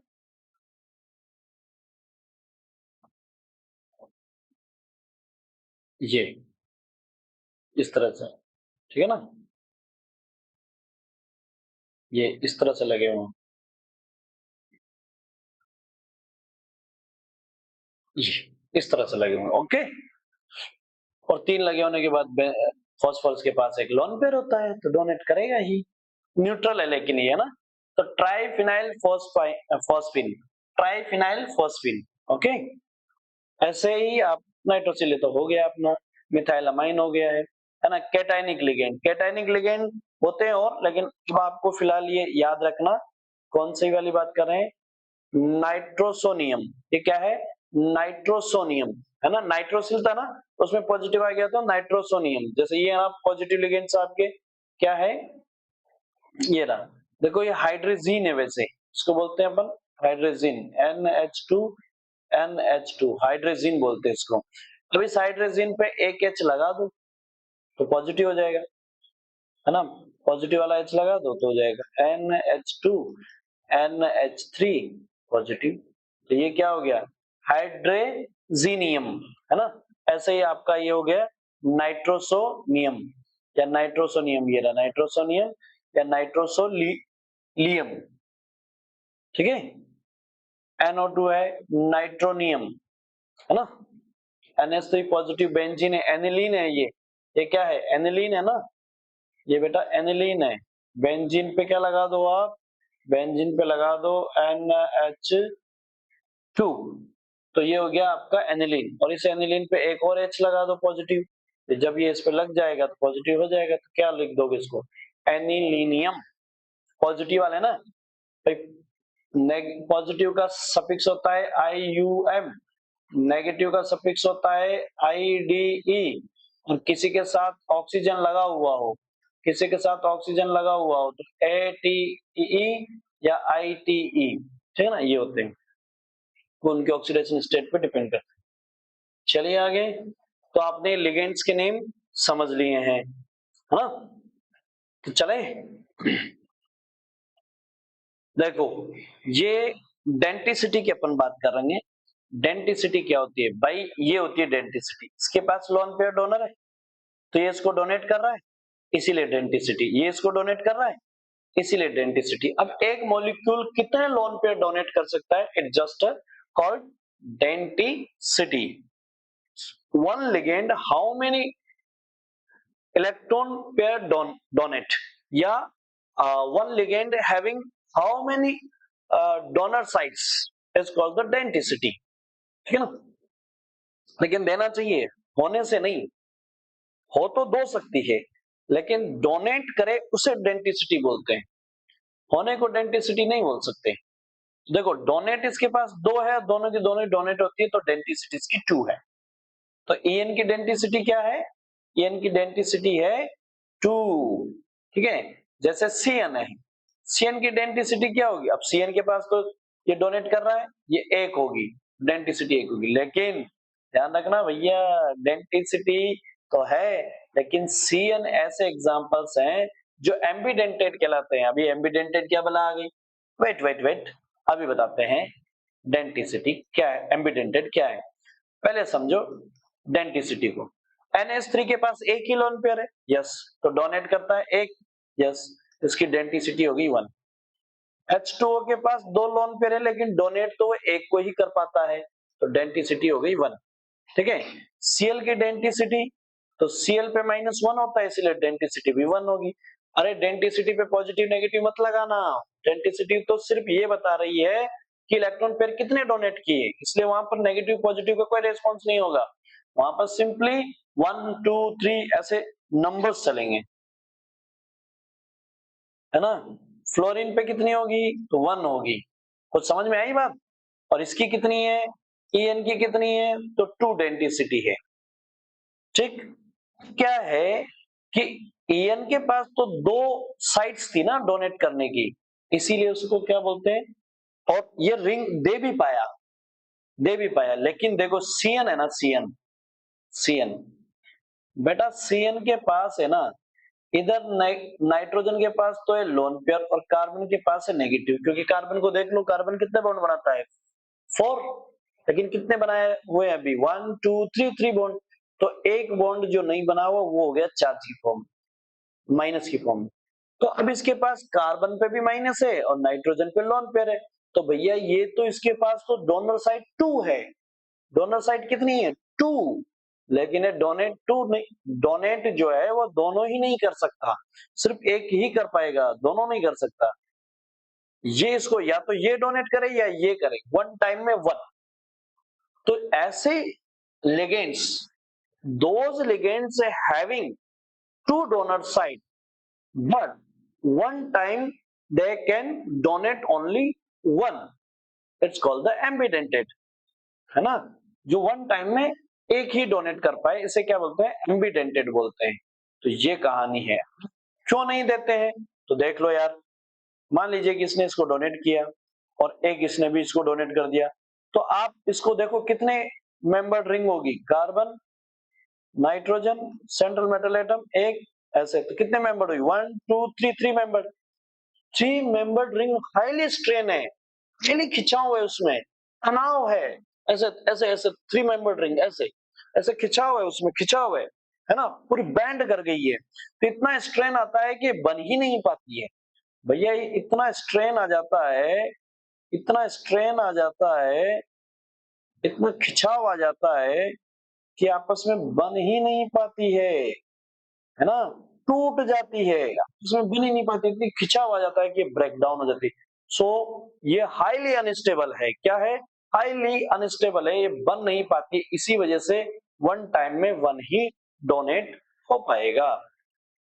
तो ये क्या कहलाएंगे, एम्बिडेंटेड। अब एम्बिडेंटेड में आपको सीएन याद रखना है, एससीएन याद रखना है, NO2 याद रखना है ना। इनके दूसरे हो जाएंगे एन, NCS और ONO, और CN का हो जाएगा या तो CN होगा या NC होगा, है ना, या तो यहाँ कार्बन दे रहा होगा या नाइट्रोजन दे रहा होगा, या S डोनेट कर रहा होगा या N डोनेट कर रहा होगा, या N डोनेट कर रहा होगा या O डोनेट कर रहा होगा। आई होप कि आपको बात समझ में आ गई होगी। ये सारे हैं एम्बिडेंटेड, लेकिन वन टाइम में वन डोनेट कर पाते हैं। ठीक है भाई, थोड़ा सा और समझ लो, और भी कॉम्प्लेक्स है इसमें लिगेंड्स और भी। जैसे ये रहा आपका, कौन है, ऑक्सिलेट, तो ऑक्सिलेटो, ये क्या होगा, ऑक्सिलेट नेगेटिव है भाई, ये न्यूट्रल है, ये किसमें काउंट होता है, न्यूट्रल में, क्योंकि इस पे कोई चार्ज नहीं है, न्यूट्रल में है। जबकि ये किसमें है, एनाइनिक लिगेंड में, एनाइनिक लिगेंड में, क्यों, क्योंकि इस पे चार्ज है, कैसे, C2O4 -2 होता है, और इसका चार्ज भी कितना है, एक का कितना चार्ज है, -2। देखो एक कार्बन ये रहा, double bond O, carbon double bond O, एक ऑक्सीजन और उस पे नेगेटिव, यहाँ नेगेटिव था, यहाँ नेगेटिव था, और ये डोनेट कर गए इसको। जैसे इसको डोनेट किए तो इसमें भी रिंग काउंट कर लो, 1 2 3 4 5, 5 मेंबर्ड रिंग है, ये भी 5 मेंबर्ड रिंग है। और in coordination compounds the 5 membered ring is highly stable as compare to 6 membered. तो भैया 5 किसमें, कोऑर्डिनेशन में, 5 membered ring is highly stable as compare to 6 membered, but in organic, but in beginning 6 membered ring is more stable than 5 membered।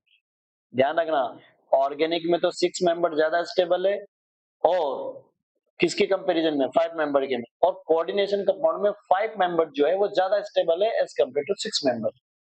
Okay, तो चलते हैं आगे की बात करते हैं। ये ऑक्सिलेटो हो जाएगा, ये क्या है, ऑक्सिलेटो, ऑक्सिलेट है ना, ये होता है ऑक्सिलेट, OOH, OOH, तो इन दोनों H को हटाओ तो माइनस माइनस चार्ज आ जाएगा, और इसको बोल देंगे ऑक्सिलेटो। क्या बोल देंगे, ऑक्सिलेटो, क्योंकि नेगेटिव है ना, नेगेटिव वाले में क्या लगाते हैं, O लगाते हैं सफिक्स में, तो ऑक्सिलेटो। ठीक है, चलिए पॉलीडेंटेड है, यस पॉलीडेंटेड है। अब मैं बताता हूँ पॉलीडेंटेड में आपको लिखने कैसे, कई सारे मिल जाएंगे आपको कहानी स्टार्ट करनी है ईएन से। ईएन में पहले ऐसे बनाते थे, यस। अब अगर आपने लगा दिया यहाँ पर एक NH2, बिल्कुल, तो वन, ये क्या हो गया, अमाइन का ग्रुप हो गया, तो इसमें मोनोडेंटेड है, तो आपने एक और लगा दिया NH2, तो ये तो बना दिया था EN, ठीक है, इथाइलिन डायमाइन, ओके। फिर आपने स्टार्ट किया CH2, CH2, इस पे NH2 पहले ही था, एक और लगा दो NH2, very good, very good, और इधर लगा दिया एक ओनली, ओनली कितना, वन। तो भैया ये क्या हो गया, इथाइलिन ट्राइअमाइन, ये क्या हो गया, इथाइलिन, इथाइलिन दिख रहा है, इथाइलिन ऐसे, ये हो गया इथाइलिन ट्राइअमाइन, इथाइलिन ट्राइअमाइन, दिख गया, ओके। ऐसे आपके पास ये भी हो सकता है CH2, CH2, इस पे भी NH2 और इस पे भी NH2, हो सकता है कि नहीं, हो सकता है, बिल्कुल हो सकता है, NH2, NH2, तो ये क्या हो जाएगा, इथाइलिन, इथाइलिन टेट्रा, टेट्रामाइन, टेट्रामाइन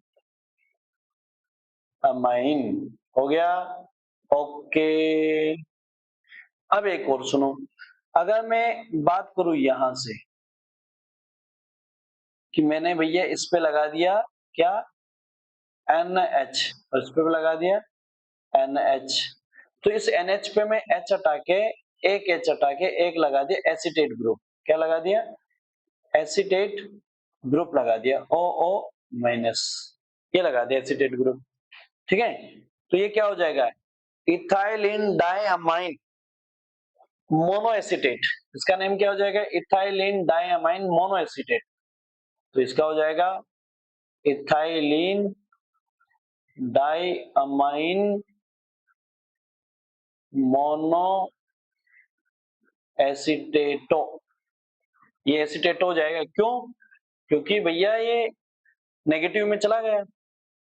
ऐसे ही मान लीजिए कि आपने यहाँ उठा के लिखा, यहाँ लिखा आपने NH, तो यहाँ पे भी लिखा आपने NH, NH को हटा दो, पहले एक हटाया था, अब एक हटा के आपने एक एसीटेट लगाया, तो एक और हटा के दूसरा एसीटेट लगा दो, दूसरा एसीटेट लगा दो, तो कितने हो जाएंगे, कितने हो जाएंगे, है ना, डाई एसीटेट हो जाएगा, समझ पा रहे हो, डाई एसीटेट हो जाएगा। और अगर मैं इधर भी दोनों हटा दूंगा तो टेट्रा एसीटेट हो जाएगा, तो EDTA क्या है, इसी तरह से है, EDTA क्या है, इसी तरह से है, क्या बोलते हैं EDTA को, टेट्रा एसीटेट, ये वाला बोल दो।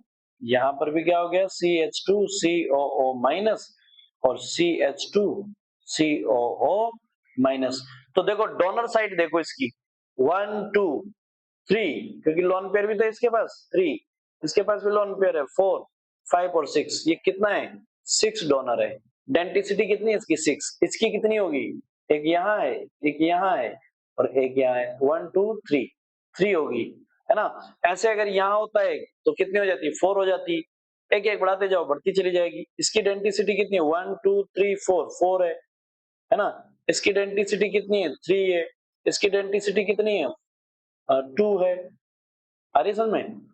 इस तरह से जो कंपोनेंट्स है वो आपको नजर आने लगेंगे, क्लियर है।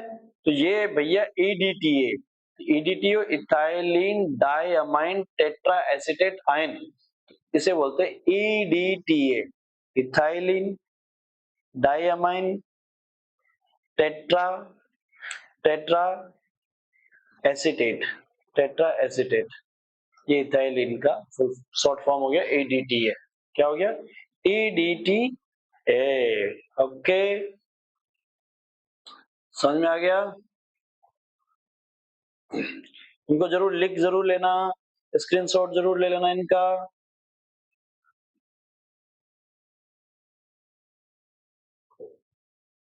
है ना, यस।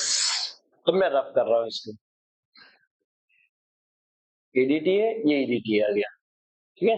ये कितने इसके 6 डोनर साइट्स है, एम्बिडेंटेड मैंने जस्ट बताया था, एम्बिडेंटेड में NO2 अगर N डोनेट कर रहा है तो इसे बोल दो नाइट्रो N, अगर O डोनेट कर रहा है तो इसे बोल दो नाइट्रो O। ऐसे ही आपका थायोसाइनेट है तो थायोसाइनेटो में क्या बोल दोगे, क्योंकि नेगेटिव है ना, ये भी नेगेटिव में कंसीडर होगा, है ना, नाइट्रो भी नेगेटिव में कंसीडर होगा, इसीलिए ओ लगा हुआ है पीछे, नेम के पीछे देख लो, और वैसे भी नेम के पीछे ओ इसका मतलब नेगेटिव है। थायोसाइनेटो तो देखो थायोसाइनेटो में एस डोनेट कर रहा है ना, तो थायोसाइनेटो एस।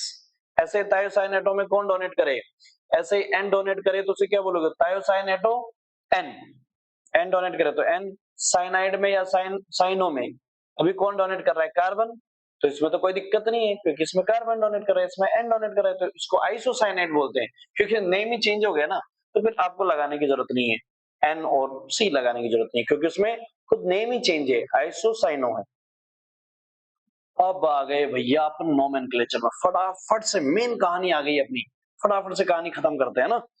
देखो ये वाला जो मैं बता रहा हूं ना, इसमें सिर्फ फॉर्मूला लिखते कैसे ये समझा रहे हैं, नोमेनक्लेचर लिखने के लिए रूल जो है वो इसमें ये वाले नहीं याद रखने ज्यादा, ये सिर्फ इतना याद रखना है कि हमें क्या करना है, फर्स्ट में जब कॉम्प्लेक्स लिखेंगे, जैसे मान लीजिए कि यहाँ ये समझाएंगे अपन कि जैसे कॉम्प्लेक्स लिखेंगे ना, कॉम्प्लेक्स, तो कॉम्प्लेक्स में पहले क्या करेंगे, जैसे पहले first we put the bracket और inside the bracket first we put the metal, तो central metal, first we put the central metal and after that we represent the ligands according to alphabet।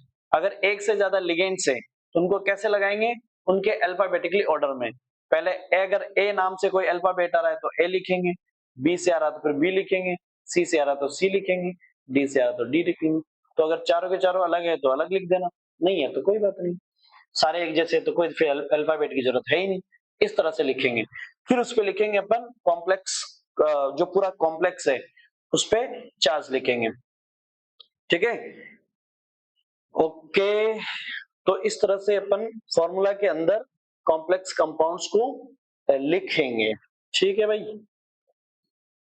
उसके बाद उसका जो charge है उसको represent करेंगे उसके ऊपर, पूरे कॉम्प्लेक्स के ऊपर, यस, ठीक है ना, ये कहानी है। अब ये नेम वाली कहानी अपनी आ गई है नोमेनक्लेचर, उससे पहले मैं आपको थोड़ा सा कॉम्प्लेक्स के टाइप्स बता देता हूँ, पहले मैं टाइप्स बता देता हूँ ना, नोमेनक्लेचर ही लेकिन मैं आपको शॉर्ट में बता देता हूँ, type of complex compound, compound भाई देखो ऐसा है कि ए नंबर पे अगर मैं किसी कॉम्प्लेक्स को लिख रहा हूं तो ऐसा हो सकता है कि फर्स्ट में कोई कैटाइन आ जाए, सिंपल कैटाइन, कोई कॉम्प्लेक्स नहीं, सिंपल कैटाइन, जैसे कि पोटेशियम आ गया, और फिर आपका कॉम्प्लेक्स आ गया, फिर क्या आ गया, कॉम्प्लेक्स आ गया, है ना, फिर आ गया आपका कॉम्प्लेक्स आ गया, मान लीजिए कि, तो ये हो गया, और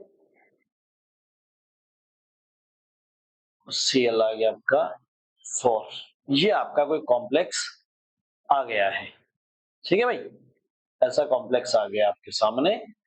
तो अब आप देखिए कि क्या होगा, तो यहां पर ये पोटेशियम पहले आया कॉम्प्लेक्स में, तो भैया ये तो है कैटाइनिक पार्ट, कैटाइन है, और ये कॉम्प्लेक्स जो है आपका वो क्या कहलाएगा, एनायनिक पार्ट।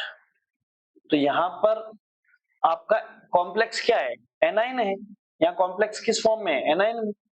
दूसरा तरीका है कि आपके पास पहले कॉम्प्लेक्स लिखा हो, पहले क्या लिखा हो, कॉम्प्लेक्स लिखा हुआ हो, है ना, और बाद में आपके पास कोई आयन हो ऐसे, तो ये दोनों जुड़े हुए हैं तो यहां से टूटेगा, तो यहां पर ये जो अब की बार जो कॉम्प्लेक्स लिखा आपने वो कैसा है, कैटाइनिक है, और आयन जो है दूसरा वाला वो किसके साथ है, एनाइनिक है, एनाइनिक है। ऐसा भी हो सकता है कि आपका कॉम्प्लेक्स पहले भी हो ऐसा, पहले क्या हो, कुछ ऐसा हो, और बाद में भी कॉम्प्लेक्स ही हो, बाद में भी क्या हो, कॉम्प्लेक्स ही हो आपके सामने, ऐसा हो। तो यहां पर दोनों ही कॉम्प्लेक्स, ये कैटाइन है और ये एनाइन है। कुल मिला के हम कहानी कह रहे हैं कि भैया कॉम्प्लेक्स आपके सामने ना कैसा हो सकता है, और ऐसा भी हो सकता है कि फोर्थ नंबर की अगर बात करें, जिसपे कुछ ना हो, जिसपे कुछ ना हो, सिंपली कुछ ना लिखा हुआ हो, है ना, सिंपली कुछ भी ना लिखा हो, ऐसा भी कॉम्प्लेक्स हो सकता है आपके सामने फोर्थ नंबर पे, ऐसा जिसके ऊपर कुछ नहीं, अकेला कॉम्प्लेक्स रिप्रेजेंट किया जा सकता है। ठीक, और एक न्यूट्रल कॉम्प्लेक्स भी हो सकता है आपके सामने। तो जैसे न्यूट्रल कॉम्प्लेक्स है, ये क्या है, न्यूट्रल कॉम्प्लेक्स है, तो ऐसा न्यूट्रल कॉम्प्लेक्स भी हो सकता है।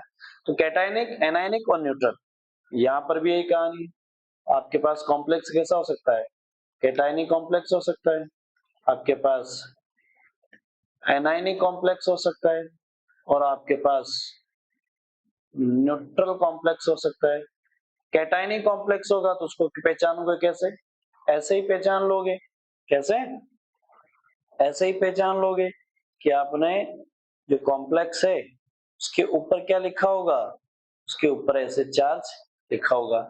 एनायनिक कॉम्प्लेक्स होगा तो उस पे क्या होगा, उस पे कुछ ना कुछ चार्ज लिखा होगा, है ना, उस पे क्या होगा, चार्ज लिखा होगा।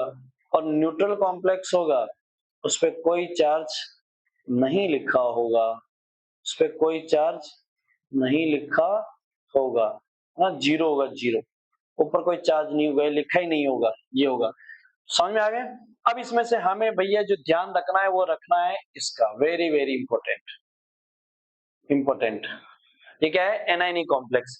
एनायनिक कॉम्प्लेक्स जब भी आएगा, इसकी जो मेटल है ना, उसके नेम में एटीई कर देंगे, नेम में एटीई कर देंगे, किसके, मेटल के नेम में, ध्यान रखना, मेटल के नेम में, सेंट्रल मेटल के नेम को चेंज करेंगे। एनायनिक कॉम्प्लेक्स जब भी आएगा सेंट्रल मेटल के नेम को चेंज कर देंगे। जैसे अगर पॉजिटिव में लिख रहे हो, पॉजिटिव में लिख रहे हो कोबाल्ट, कोबाल्ट को लिख रहे हो तो कोबाल्ट बोलना सिर्फ, लेकिन अगर एनायनिक कॉम्प्लेक्स है तो उसमें कोबाल्ट नहीं बोलेंगे, कोबाल्टेट बोलेंगे, क्या बोलेंगे, कोबाल्टेट बोलेंगे, कोबाल्टेट बोलेंगे, ध्यान रखना। ओके, ये चीज अपन आगे पढ़ने वाले हैं, तो इसे आप नोट करना चाहो तो कर लो, फटाफट से स्क्रीनशॉट ले लो। अब चलते अपन आगे ये कहानी, मैं से हटा रहा हूँ, रफ कर रहा हूँ, ठीक है। तो ये अपना जो है वो है नोमेनक्लेचर। देखो नोमेनक्लेचर के अंदर क्या है, फर्स्ट हमेशा क्या होगा, कैटायनिक पार्ट होगा, और सेकंड हमेशा क्या होगा, एनायनिक पार्ट होगा, है ना। तो first we write the name of the cationic part and after that we write the anionic part. हम नोमेनक्लेचर लिखेंगे तो फर्स्ट क्या लिखेंगे, इट शुड बी, ना, it should be, it may be, it may be complex positive, it may be negative, कुछ भी हो, anything, but first we write the cationic and second anionic part, ये ध्यान रखना। पहले अपन क्या करेंगे, कैटायनिक लिखेंगे फिर एनायनिक लिखेंगे। तो भाई देखो यहाँ जैसे नॉर्मल है तो उसका नेम लिखा, फिर नेम के बीच में गैप देना है। जब भी आप इस तरह से कॉम्प्लेक्स लिखोगे, इस तरह से कॉम्प्लेक्स दिखेगा तो इसको यहाँ से ब्रेक डाउन करोगे, कॉम्प्लेक्स वाला पार्ट अलग, नॉर्मल आइन वाला अलग, यहीं से जहां से कॉम्प्लेक्स और नॉर्मल आइन है वहीं से ब्रेक डाउन करना है अपन। तो जहां से ब्रेक डाउन होता है ना, वहां पर अपन नेम जब लिखेंगे तो गैप देंगे, बाकी पूरे कॉम्प्लेक्स को लिखते वक्त बीच में कोई गैप नहीं देना है, ध्यान रखना है इस बात का। पूरे नेम के अंदर कॉम्प्लेक्स का पूरा कंप्लीट नेम लिखेंगे ना, कॉम्प्लेक्स, कॉम्प्लेक्स का, सिर्फ कॉम्प्लेक्स का, तो कहीं गैप नहीं देना है। उस कॉम्प्लेक्स के साथ जो भी आइन होगा, साइड आइन, है ना, ये प्राइमरी आइंस, प्राइमरी आइन जो भी होगा उसको लिखते वक्त और कॉम्प्लेक्स को नेम को लिखते वक्त उस बीच में अपन क्या देंगे, गैप देंगे। ये रूल है, ये गैप दिया है ना, ये रूल है, ध्यान रखना। तो first we write the name of the cation and after that we write the name of the anionic part. Okay, anionic part अपन ने लिख दिया है। अब जब अपन कॉम्प्लेक्स का नेम लिख रहे होते हैं, जब अपन कॉम्प्लेक्स का नेम लिख रहे होते हैं, देखो यहां पर इसने बोल दिया भैया चाहे भले ही यहाँ पर कॉम्प्लेक्स का नेम अगर पॉजिटिव में है तो पहले पूरा कॉम्प्लेक्स का नेम लिखा जाएगा, है ना। यहाँ पहले नॉर्मल आयन का है तो पहले नॉर्मल आयन का लिखा जाएगा, कॉम्प्लेक्स बाद में तो बाद में लिखा जाएगा। यहाँ नॉर्मल आयन बाद में है तो बाद में लिखा गया है। यहाँ पे देखो, है ना, यही कहानी अपन समझा रहे हैं, ठीक है। ओके, अब दूसरी कहानी है कि जब कॉम्प्लेक्स का नेम लिखते हैं ना, कॉम्प्लेक्स का नेम लिखते हैं तो उसमें अपन उसके अल्फाबेटिकली ऑर्डर में लिखेंगे। किसमें लिखेंगे? अल्फाबेटिकली ऑर्डर में लिखेंगे। पहली कहानी तो ये है कि जब अपन लिगेंड का नेम लिख रहे हैं तो अगर एक से ज्यादा लिगेंड है तो उनको अल्फाबेटिकली ऑर्डर लिखेंगे। जैसे यहाँ पर NH3 और Cl है, NH3 और Cl है, तो NH3 और Cl है तो अपन क्या कर रहे हैं यहाँ पर, पहले अपन लिख रहे हैं, यहाँ पर अमाइन था और ये क्लोरो था, अमाइन पहले आएगा, इसलिए यहाँ पर देखो पेंट, और कितने हैं अल्फाबेटिकली ऑर्डर के साथ साथ क्या लिखेंगे उसके कोऑर्डिनेशन नंबर, 5 है तो पेंटा, 1 है तो मोनो, मोनो को लिखने की जरूरत नहीं है, और 2 है तो डाई, ट्राई, टेट्रा, पेंटा, हेक्सा, ये है ना। तो पेंटा, अमाइन और क्लोरीन कितना है, एक है तो लिखने की जरूरत नहीं है, क्लोराइडो, कोबाल्ट, थर्ड, थर्ड यहाँ ऑक्सीडेशन स्टेट है, तो ऑक्सीडेशन स्टेट कैलकुलेट करते हैं। अब देखो जितने भी नेगेटिव लिगेंड्स हैं उनके नेम में हम क्या लगा रहे हैं, ओ लगा रहे हैं, और पॉजिटिव लिगेंड है तो और उनमें कुछ नहीं कर रहे हैं, और न्यूट्रल लिगेंड है उसमें भी अपन कुछ नहीं कर रहे हैं, ठीक है ना। अगर मान लीजिए कि already already bi, tri and tetra are present in the name of the ligand, then we use for the coordination numbers of the ligand we use the bis, tris, tetra, किस, इस तरह की चीजें अपन लिखेंगे, है ना। क्या बोल रहा है ये कि किसी लिगेंड्स के नेम में मोनो, डाई, ट्राई, टेट्रा ऐसे वर्ड्स पहले ही नेम में आ चुके हैं, तो उसके कोऑर्डिनेशन नंबर्स को लिखने के लिए बिस, ट्रिस और टेट्रा किस जैसे प्रीफिक्स का यूज करेंगे। किसका यूज करेंगे? प्रीफिक्स का यूज करेंगे। जैसे यहाँ पर देखो, यहाँ पर क्या है, साइनाइडो, अब साइनाइडो के नेम में कुछ तो नहीं आ रहा है, नहीं आ रहा है, साइनाइडो के नेम में कहीं आ रहा है ये बिस, ये क्या नाम है, डाइट्राई मोनो, ऐसा आ रहा है? नहीं आ रहा है। तो अपन भैया यहाँ पे ना एक कोऑर्डिनेशन नंबर कितने इसके, 6 है, इसीलिए यहाँ पर हमने हेक्सा लिख दिया। लेकिन अगर मान लीजिए कि किसी के नेम में पहले से ही आ रहा है, जैसे इसका नेम है, इसके नेम में पहले से क्या आ रहा है, ट्राइफिनाइल फॉस्फीन आ रहा है, अब ट्राई वर्ड पहले आ गया, जबकि हमें इसका कोऑर्डिनेशन नंबर लिखेंगे तो अब क्या लिखें, तो फिर अपन ऐसे नहीं लिखेंगे डाई, क्या लिखेंगे, बिस लिखेंगे। क्या लिखेंगे? बिस। और यहाँ पर क्लोरीन कितने हैं, 2 है, तो क्लोरीन के नेम में तो कहीं नहीं आ रहा है ऐसा वर्ड, नहीं, इसलिए यहाँ सिंपली क्या लिख देंगे, डाई लिख देंगे। आई होप कि मेरी बात आपको समझ में आ गई होगी। अब जैसे इथाइलिन डाइअमाइन है, इसके नेम में ऑलरेडी डाई आ रहा है, तो अपन इथाइलिन कितने लिए, मैंने 3 लिए, 3 लिए, तो अब मैं यहाँ पर ट्राई नहीं लिखूंगा, ना ना ना, ट्रिस लिखूंगा। क्या लिखूंगा? ट्रिस, ठीक है ना। ओके, तो सेंट्रल मेटल एटम का जो भी ऑक्सीडेशन नंबर आप कैलकुलेट करोगे उसे रोमन लैंग्वेज में लिखोगे, कैसे, first, second, third, fourth, fifth, इस तरह से। जब भी आप उसका ऑक्सीडेशन नंबर कैलकुलेट करोगे तो जो भी मेटल, सेंट्रल मेटल का ऑक्सीडेशन नंबर आएगा उसको रोमन लैंग्वेज में फर्स्ट, सेकंड, थर्ड, फोर्थ ऐसे लिखोगे, ऐसे नहीं लिखोगे 1 लिख दिया, 2 लिख दिया, 3 लिख दिया, नहीं, ये वाला नहीं यूज करना, ये वाला यूज करना। किसके लिए? सेंट्रल मेटल के ऑक्सीडेशन स्टेट्स के लिए। Okay, okay, if coordination space the cationic और neutral metals at the return as it suffix. Okay, ठीक है, ये तो हमने बात कर ली है, वो पहले ही अपन ने बात कर ली है कि अगर वो नेगेटिव में आता है तो हम एटी लगा देंगे, ठीक है ना। पॉजिटिव और न्यूट्रल में आता है तो सेम एज लिखेंगे मेटल का नेम, लेकिन एनायनिक में आता है, नेगेटिव वाले में आता है, उसमें क्या लिखेंगे, एटीई का यूज करेंगे, ठीक है भाई। ओके, तो चलते हैं अपन सीधी सीधी कहानी में।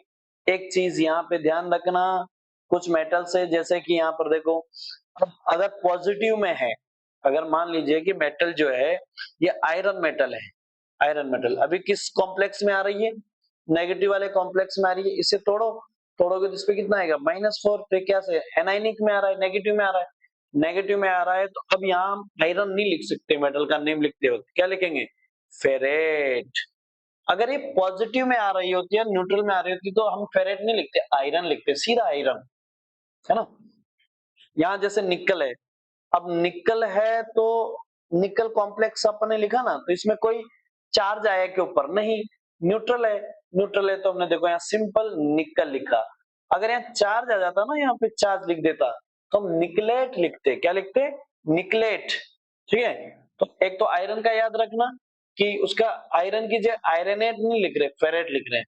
बाकी निकल का तो निकलेट लिखेंगे, कोबाल्ट का कोबाल्टेट लिखेंगे, या तो कोबाल्ट लिखेंगे या कोबाल्टेट लिखेंगे, या तो निकल लिखेंगे या निकलेट लिखेंगे।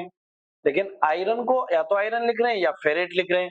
ऐसे ही या तो गोल्ड लिख रहे हैं, है ना, या फिर हम लिख रहे हैं अर्जेंटेट लिख रहे हैं, सॉरी सिल्वर है, या तो सिल्वर लिख रहे हैं या अर्जेंटेट लिख रहे हैं, या गोल्ड लिख रहे हैं या ऑरेट लिख रहे हैं, या फिर आयरन लिख रहे हैं जिसे फेरेट लिख रहे हैं, है ना। अर्जिनेट या ऑरेट एंड फेरेट, ये नेम्स है 2-3 मेटल्स के, ये याद रख लेना आप लोग। ओके, यस, तो ये आपके सामने है भैया, फॉर्मूलाज लिखना है। यस, लिख सकते हो आराम से, बिल्कुल लिख सकते हैं। तो देखो यहाँ से तो ये गैप है, इसका मतलब यहाँ से जुड़ेगा या टूटा होगा। ये नेगेटिव है, ये नेगेटिव है, और ये पॉजिटिव है, तो इसका मतलब कॉम्प्लेक्स पॉजिटिव है, तो कॉम्प्लेक्स है पॉजिटिव। अब कॉम्प्लेक्स के अंदर मेटल कौन सी? कोबाल्ट, तो लिख दिया हमने कोबाल्ट। अब उसके सामने कौन है? सबसे पहले टेट्रामाइन यानी कि NH3, टेट्रामाइन NH3, वो भी कितने? 4। फिर उसके बाद लिख दिया अपन ने एक्वा H2O, कितना है? डाइक्वा H2O का होल ट्वाइस, और ब्रैकेट बंद। उसके बाद कोबाल्ट कितना है? तो कोबाल्ट लगाएंगे इसके ऑक्सीडेशन नंबर्स के हिसाब से, तो यहाँ पर +3 चार्ज है इसमें, और इस पूरे कॉम्प्लेक्स पे ये न्यूट्रल है तो +3 आएगा, इसीलिए यहाँ लगा देंगे। ठीक है, तो ये पूरा केमिकल फॉर्मूला बन गया है। ऐसे आप किसका बनाओगे? पोटेशियम का बनाओगे, है ना। ट्रेस ब्रिज वाले का, इसका मैं बना देता हूँ उसी का। तो यहाँ से टूटेगा ये, यानी कॉम्प्लेक्स आपका क्या है? थर्ड का बना रहा हूं मैं, आप बनाना बाकी का ना। और कॉम्प्लेक्स मैं बनाऊंगा तो क्रोमियम है, Cr है। अब सबसे पहले लिगेंड कौन सा आ रहा है? एन, किधर है? Tris, tris ethylene diamine En है। En कितना है? 3 है। En कितना है? 3 है, तो कोऑर्डिनेशन नंबर 6 हो गया इसका तो। ओके, ये और उसके बाद क्लोरीन, और En3 न्यूट्रल है, इसलिए इस पे पूरे पे चार्ज रहा होगा +3, क्योंकि +3 कहां से नजर आ रहा है? यहां से नजर आ रहा है, इसलिए मैंने 3 लगा दी। ठीक है ना। इस तरह के बाकी के जो नेम्स है वो आप करना। ये देखो, इस तरह से चीजें लिख रहे हैं अपन। ये आ गया आपका पोटेशियम, ठीक है, तो इसमें पहले पोटेशियम है तो पोटेशियम आ गया। फिर आपका जो है निकलेट है तो निकल आ गया। फिर आपका साइनाइड टेट्रा लिखा अपन ने, तो लिगेंड का चार्ज बैलेंस कर रखे हैं अपन ने चार्ज को। फिर यहाँ पर देखो ये वाला बन गया, ठीक है ना, यहाँ पे ये वाला बन जाएगा। ठीक है, आई होप कि आपको समझ आ गया होगा। तो ये अपन ने अभी तक की जो है बातें पढ़ ली है, इसकी छोटी मोटी समरी थी। क्या क्या पढ़ा? Primary valency, secondary valency Werner theory के अंदर बात की है। उसके बाद कोऑर्डिनेशन के अंदर कोऑर्डिनेशन नंबर, छोटी मोटी एंट्रीज, सेंट्रल मेटल एटम क्या होता है, लिगेंड्स क्या होता है, इस तरह की चीजें हमने पढ़ी। लेविस एसिड बेस पढ़ा, कौन लेविस एसिड होता है, कौन लेविस बेस होता है, लिगेंड क्या होता है, लेविस बेस होता है, सेंट्रल मेटल एटम क्या होती है, लेविस एसिड्स होती है ना, वो लोन पेयर एक्सेप्ट करती है। ठीक है, लोन पेयर लिगेंड जो है लोन पेयर डोनेट करता है, किसको करता है? सेंट्रल मेटल एटम को करता है। ऑक्सीडेशन नंबर निकालना हमने सीखा, है ना। कोऑर्डिनेशन स्पेयर क्या होता है? जो ब्रैकेट हम स्क्वायर लिखते हैं ना, ब्रैकेट, ये कोऑर्डिनेशन स्पेयर है। कौन है कोऑर्डिनेशन स्पेयर? ये कोऑर्डिनेशन स्पेयर है, कोऑर्डिनेशन स्पेयर है। ठीक है भाई, तो व्हेन मेटल्स एंड लिगेंड्स जो सारे के सारे इनक्लोज्ड होते हैं इसके अंदर, स्क्वायर ब्रैकेट के अंदर, वो उसके बाद हमने लिगेंड्स पढ़े, कैटायन पढ़े, एनायनिक पढ़े, न्यूट्रल पढ़े, एम्बिडेंटेड लिगेंड्स पढ़े। ये सारी चीजें अपन ने पढ़ ली है, कौन कौन क्या क्या होता है। ओके, ये हो गया अपना काम खत्म। तो यहाँ तक अपन ने नोमेनक्लेचर वाली कहानी पढ़ ली है। अब अपन यहाँ पर IUPAC नोमेनक्लेचर करते हैं। एक का मैं करवाता हूँ, दूसरे का आप करना, ठीक है। तो हम ले रहे हैं फर्स्ट को, नंबर ए। नंबर ए का क्या है, लिखा हुआ है कोबाल्ट, NH3 का होल 6, है ना, ब्रैकेट बंद, और Cl3 ये लिखा हुआ है। अब इसका नेम लिखना है। तो पहले तो आपका कॉम्प्लेक्स कैसा है, कॉम्प्लेक्स पहचानो। आपका जो कोऑर्डिनेशन स्फीयर है ना, ये कोऑर्डिनेशन स्फीयर कौन सा है, कैटायनिक है। ओके, तो यहां से समझ में आ गया कैटायनिक है। तो अपने माइंड से निकाल दो कि भैया हमने मेटल के नेम में कोई चेंज नहीं करना है, क्योंकि वो तो हम कहाँ करते हैं, वो हम चेंज करते हैं जब आपका कॉम्प्लेक्स या कोऑर्डिनेशन स्फीयर जो है वो एनायनिक में हो, तब अपन मेटल का नेम चेंज करके Ate लगा देते हैं। तो यहाँ तो नॉर्मल है, कोबाल्ट है तो कोबाल्ट ही लिखना है। तो सबसे पहले किसका नेम लिखते हैं, लिगेंड्स का लिखते हैं, और उसके क्या है कोऑर्डिनेशन नंबर्स के साथ लिखते हैं। तो बताओ कोऑर्डिनेशन नंबर्स का कितना है, 6। 6 को क्या बोलते हैं, हेक्सा, हेक्सा। और अब आपके सामने क्या है, अमाइन है ना, तो क्या लिखेंगे, हेक्सामाइन, हेक्सा अमाइन, है ना। ये अपन मिक्स रखेंगे इसको ना, हेक्सामाइन। और अब तो कोई बचा नहीं है। ओके, तो कोबाल्ट, कोबाल्ट, कोबाल्ट। अब इसमें ऑक्सीडेशन नंबर अपन को ब्रैकेट में लिखना है। तो भैया इसका ऑक्सीडेशन नंबर निकालो। तो ये निकाल दिया हमने ऑक्सीडेशन नंबर, हमें पता नहीं, हम नहीं जानते। पहले इसको तोड़ो, यहाँ से तोड़ोगे तो कॉम्प्लेक्स पे कितना चार्ज आएगा, इस पे आएगा +3 और इस पे आएगा -1, Cl पे आएगा -1। तो इस पे +3 चार्ज आएगा पूरे पे। और आपका यहाँ पर लिगेंड पे चार्ज कितना है, 0। लिगेंड कितने हैं, 6। चार्ज कितना है, 0, इक्वल टू पूरे पे चार्ज कितना है, +3। x ये तो खत्म हो गया, यहाँ से अब 0 हो गया, तो +3, यानी कि मेटल पे चार्ज कितना है, 3। 1 2 3, यानी थर्ड अपन ऐसे करके लिख देंगे। और साथ में क्या है, क्लोराइड। तो यहाँ पे क्लोराइड को क्लोराइड ही लिखना है। क्या लिखना है, क्लोराइड। क्या लिखना है, क्लोराइड। आई होप कि आप ये बात समझ गए होंगे। आपका नेम जो है वो क्लियर हो गया होगा, how to write the name of the complex compounds. Yes, तो बाकी के जो है ना भाई, वो आप करेंगे, इसको, इसको, इसको, ठीक है ना। अब मैं शॉर्ट में कहानी समझा देता हूँ। जैसे ये नेम है, इसका नेम ये रहा, ऑक्सीडेशन नंबर्स निकालना हमने सीख लिया। इसका जो नेम है वो ये रहा, बाकी आप चेकआउट करना, अपने खुद से लिखना, बना बना के। जितनी प्रैक्टिस करोगे तभी तो आपका काम बनेगा। ओके, देखो देखो फटाफट से बताओ, डी में क्या है, डी में क्या है, डी में Fe किस कौन से कॉम्प्लेक्स में है, बोलो बोलो, कॉम्प्लेक्स पहचानो। सर कॉम्प्लेक्स तो एनायनिक है। क्या है कॉम्प्लेक्स, एनायनिक है। इसका मतलब आयरन का नेम चेंज होगा कि नहीं होगा, होगा। क्या होगा, आयरन को क्या लिखेंगे, फेरेट लिखेंगे। Very good. तो क्या नेम हो जाएगा, पोटेशियम, पोटेशियम इसमें क्या है, ऑक्सिलेट है ना, तो ऑक्सिलेट भी कितना है, ट्राई ऑक्सिलेट है। तो पोटेशियम ट्राई ऑक्सिलेटो, क्योंकि ये ऑक्सिलेट है ना, तो ट्राई ऑक्सिलेटो फेरेट। और ऑक्सीडेशन नंबर कितना है इसका, ऑक्सीडेशन नंबर कितना है, ये -3, इस पे एक पे माइनस है, तो ये हो गया भैया आपका टोटल -6, से कम +3 आ जाएगा, तो थर्ड आएगा। कितना आएगा, थर्ड आएगा। तो देखो ये पोटेशियम ट्राईऑक्सिलेटो फेरेट थर्ड, ठीक है ना। ऐसे करके आपको क्या करना है, नेम लिखने हैं, है ना। जैसे आप पैलेडियम आया, तो यहाँ पर क्या बोल दोगे, पहले डेट, है ना, पैलेडियम नेगेटिव कॉम्प्लेक्स में ना, देखो इसके नेम में Ate लगा दिया, पैलेडेट, ठीक है। देखो यहाँ कॉम्प्लेक्स पॉजिटिव है, प्लेटिनम है, प्लेटिनम, तो यहाँ प्लेटिनम ही लिखना पड़ेगा अपन को, है ना। देखो यहाँ प्लेटिनम ही लिखा, अदरवाइज हम प्लेटिनम प्लेटिनेट लिखते फिर, है ना। समझ में आ गई बात। ये आप अपने से खुद से एक बार बिना देखे प्रैक्टिस कीजिएगा, ठीक है? क्लियर कट है मामला। आइए अब कहानी स्टार्ट होने जा रही है आइसोमेरिज्म की। किसकी कहानी स्टार्ट हो रही है? आइसोमेरिज्म की कहानी स्टार्ट हो रही है। तो भैया कहानी कुछ ऐसे है। आइसो आइसोमेरिज्म आइसोमेरिज्म आइसोमेरिज्म की अगर बात करें, नॉर्मली हम जाने हमारे पास आइसोमेरिज्म होती है स्ट्रक्चरल स्ट्रक्चरल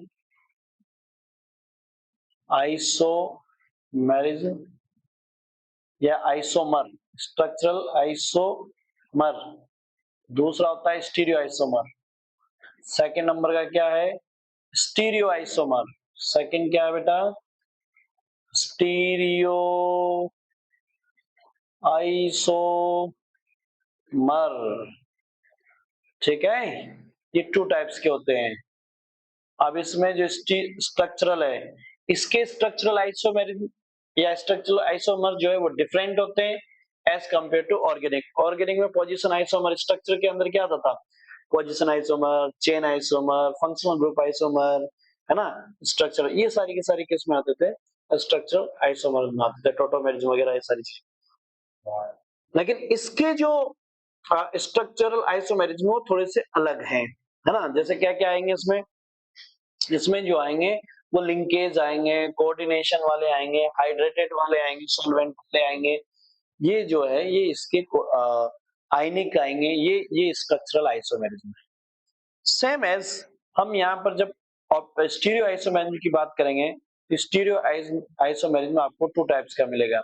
एक मिलेगा ज्योमेट्रिकल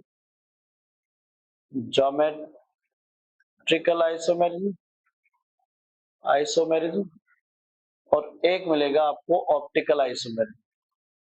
एक मिलेगा आपको ऑप्टिकल आइसोमेरिज्म, ठीक है ना? ये मिलेगा आपको। तो चलें स्टार्ट करें। आइसोमेरिज्म और आइसोमेरिज्म होता क्या है भाई? What is the isomerism? What is the isomer? Suppose that we have two complex, दो कॉम्प्लेक्स की बात चल रही है। हमने कहा है कि हमारे पास दो कॉम्प्लेक्स होना चाहिए। We have two complex and they have a same molecular formula but different arrangement, है ना? सेम मोलिकुलर फॉर्मूला है लेकिन डिफरेंट अरेंजमेंट है। It's called isomer. इसको तो हम आइसोमर कहते हैं, ठीक है भाई? अब स्ट्रक्चरल आइसोमर की बात कर रहे हैं तो उसको समझेंगे कि स्ट्रक्चरल आइसोमर्स क्या क्या होते हैं, कैसे कैसे होते हैं, उनको थोड़ा अपन समझते हुए चलेंगे। तो बस आप इसका फटाफट से स्क्रीनशॉट ले लो। अब चलते अपन आगे, आगे की कहानी बढ़ाते हैं और यहां से करते हैं रफ। अब इंपॉर्टेंट कहानी है भाई। क्यों? क्योंकि यहां से सीधा क्वेश्चन पूछा जाता है इसके आइसोमेरिज्म से, इसके स्ट्रक्चरल आइसोमेरिज्म से क्वेश्चन पूछा जाता है, ध्यान रख लेना, है ना? Different chemical formulas and different bond arrangement around the central metal atom. अब देखो यहां पर इसके स्ट्रक्चरल में तो केमिकल फॉर्मूला जितने लोग हैं ना उनका आपस में मैच करोगे तो सेम, जैसे अभी बता समझाता हूँ। लिंकेज, पहले तो नेम याद कर लो कौन कौन से होंगे। लिंकेज होंगे, कोऑर्डिनेशन होंगे, आयोनाइजेशन होंगे, सॉल्वेंट होंगे, हाइड्रेटेड होंगे। तो सॉल्वेंट को हाइड्रेटेड बोलते हैं।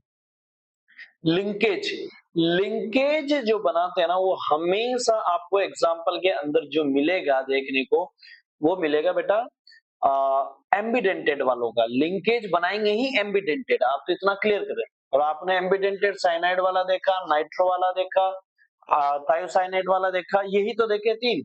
तो इन्हीं को तीन को एग्जाम्पल लेके बना देना, जैसे यहाँ पर ये हो गए, है ना? चलिए तो देखो जरा यहाँ पर नोट करो, आपको समझ में आ जाएगा कि भैया यहाँ पर कोबाल्ट है, यस। यहाँ पर भी कोबाल्ट है, यस। यहाँ पर भी NH3 है, यस। यहाँ पर भी NH3 है, वो भी कितने? ये 5 है, यहाँ पे भी 5 है। यहाँ NO2 है, हाँ यहाँ भी NO2 ही है। यहाँ Cl है, यहाँ Cl है, तो केमिकल फॉर्मूला तो सेम ही हो गया ना, जितने इसमें मॉलिक्यूल्स है सेम टू सेम मॉलिक्यूल्स उसमें भी तो हैं। यस, बट यहाँ पर जो NO2 है ना, उसने जो बॉन्ड बनाया हुआ है N ने बनाया हुआ है, जबकि यहाँ पर जो बॉन्ड बनाया हुआ है वो O ने बनाया हुआ है। किससे? सेंट्रल मेटल एटम से। तो यहाँ नाइट्रो O है और यहाँ नाइट्रो N है। समझ में आ गई बात? तो इसको बोलते हैं लिंकेज आइसोमेरिज्म, है ना। दो मॉलिक्यूल है, दोनों के मॉलिक्यूलर फॉर्मूला सेम है लेकिन लिंकेज डिफरेंट है, और लिंकेज डिफरेंट करती है एम्बिडेंटेड मॉलिक्यूल्स। चलिए दूसरे आप जाओ, कोऑर्डिनेशन आइसोमेरिज्म। तो यहाँ पर जो कोऑर्डिनेशन आइसोमेरिज्म है उसके अंदर क्या करना है कि भैया दो आपने एग्जांपल लिए, कौन कौन से? ये क्रोमियम और कोबाल्ट। अब आप या तो इन क्रोमियम और कोबाल्ट के लिगेंड चेंज कर दो। क्या कर दो? लिगेंड चेंज कर दो। क्रोमियम को तो दे दो Cn और कोबाल्ट को दे दो NH3।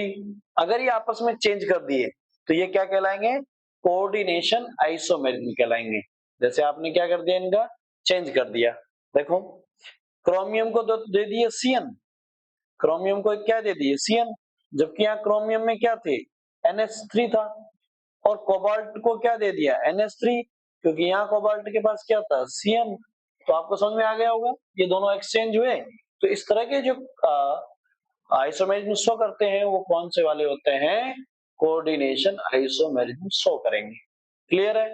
आप इनमें भी देख लो, ये चारों का चारों को, इन दोनों को अगर मैच करो, इन दोनों से फॉर्मूलाज में, केमिकल फॉर्मूलाज में तो सेम ही तो मिलेगा, कोई और नहीं है तो आया नहीं है। ठीक है ना।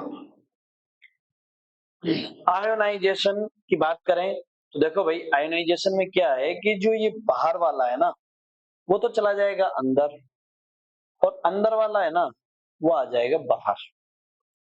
बाहर वाला तो चला गया अंदर और अंदर वाला आ गया बाहर, यानी डिस्प्लेसिंग हो गई, इनकी डिस्प्लेस कर ली इन्होंने। ठीक है ना। इसको बोलते हैं अपन कौन सा? Ionisation isomer. आयोनाइजेशन आइसोमर मतलब बाहर का आयन अंदर गया, अंदर का आयन बाहर आया, आयोनाइजेशन। ठीक है। अब इस सॉल्वेंट वाला भी सेम आयोनाइजेशन के जैसे ही है, बस याद रखना इसमें जो चेंज हुआ है वो वाटर हुआ है, इसमें जो चेंज हुआ है वो वाटर हुआ है, ये ध्यान रखना। जैसे यहाँ Cl है, बाहर Cl है, H2O है। अब ये H2O क्या कर गया? एक्सचेंज कर गया, H2O चला गया अंदर और अंदर वाला Cl आ गया बाहर, हो गया चेंज। मतलब ये भी एक्सचेंज ही तो हुआ है, बाहर का आयन अंदर, अंदर का आयन बाहर। लेकिन ये हुआ किसके साथ है? वाटर के साथ, न्यूट्रल के साथ, वाटर के साथ। अगर वाटर को ही चेंज करोगे ना किसी भी आयन के साथ तो उसे बोलोगे आप सॉल्वेंट आइसोमेरिज्म। ध्यान रखना, किसी और को लाके नहीं, वाटर कम से कम एटलीस्ट वाटर तो रहेगा ही रहेगा, तभी बोलोगे, नहीं अदरवाइज फिर वो आयनिक हो जाएगा। ठीक है ना। ओके, तो ये कैसे डिफाइन करना है? तो मैंने याद करो, मैंने आपको स्टार्टिंग में एक AgCl2 और बेरियम क्लोराइड और सिल्वर नाइट्रेट वाली कहानी में ये बताया था कि भैया बेरियम सल्फेट की तो बनती है पीपीटी। क्या बनती है? पीपीटी। और इधर पीपीटी बनती है AgCl की, पीपीटी बनती है। यस। अब मान लीजिए कि आपने एक कॉम्प्लेक्स लिया, अब इसमें आयनिक हुआ कि नहीं हुआ वो कैसे पता करना है? अगर देखो बाहर का जो आयन है ना, ये वाला, अगर आपने रिएक्शन करवाई बेरियम से तो इसको सल्फेट मिल जाएगा। यस, मिल जाएगा। तो ये बेरियम सल्फेट बना के पीपीटी ऑब्टेन कर देगा।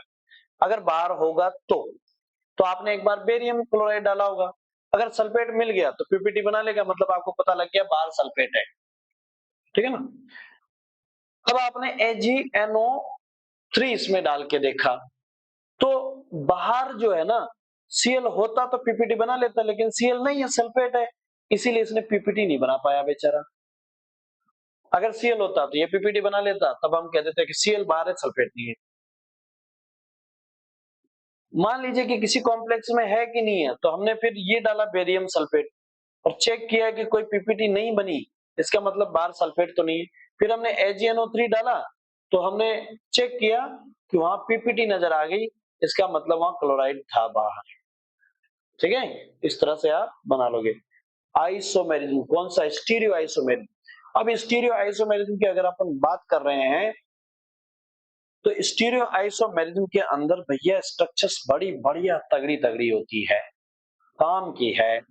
अब होती तो बहुत सारी है, लेकिन हम बात करने वाले हैं सिर्फ जो हमारे इंपॉर्टेंट है, जो हमारे काम की है, जो हमें फायदा देगी एग्जाम में, हम उसी की बात करेंगे। ओके, तो चलते हैं आगे।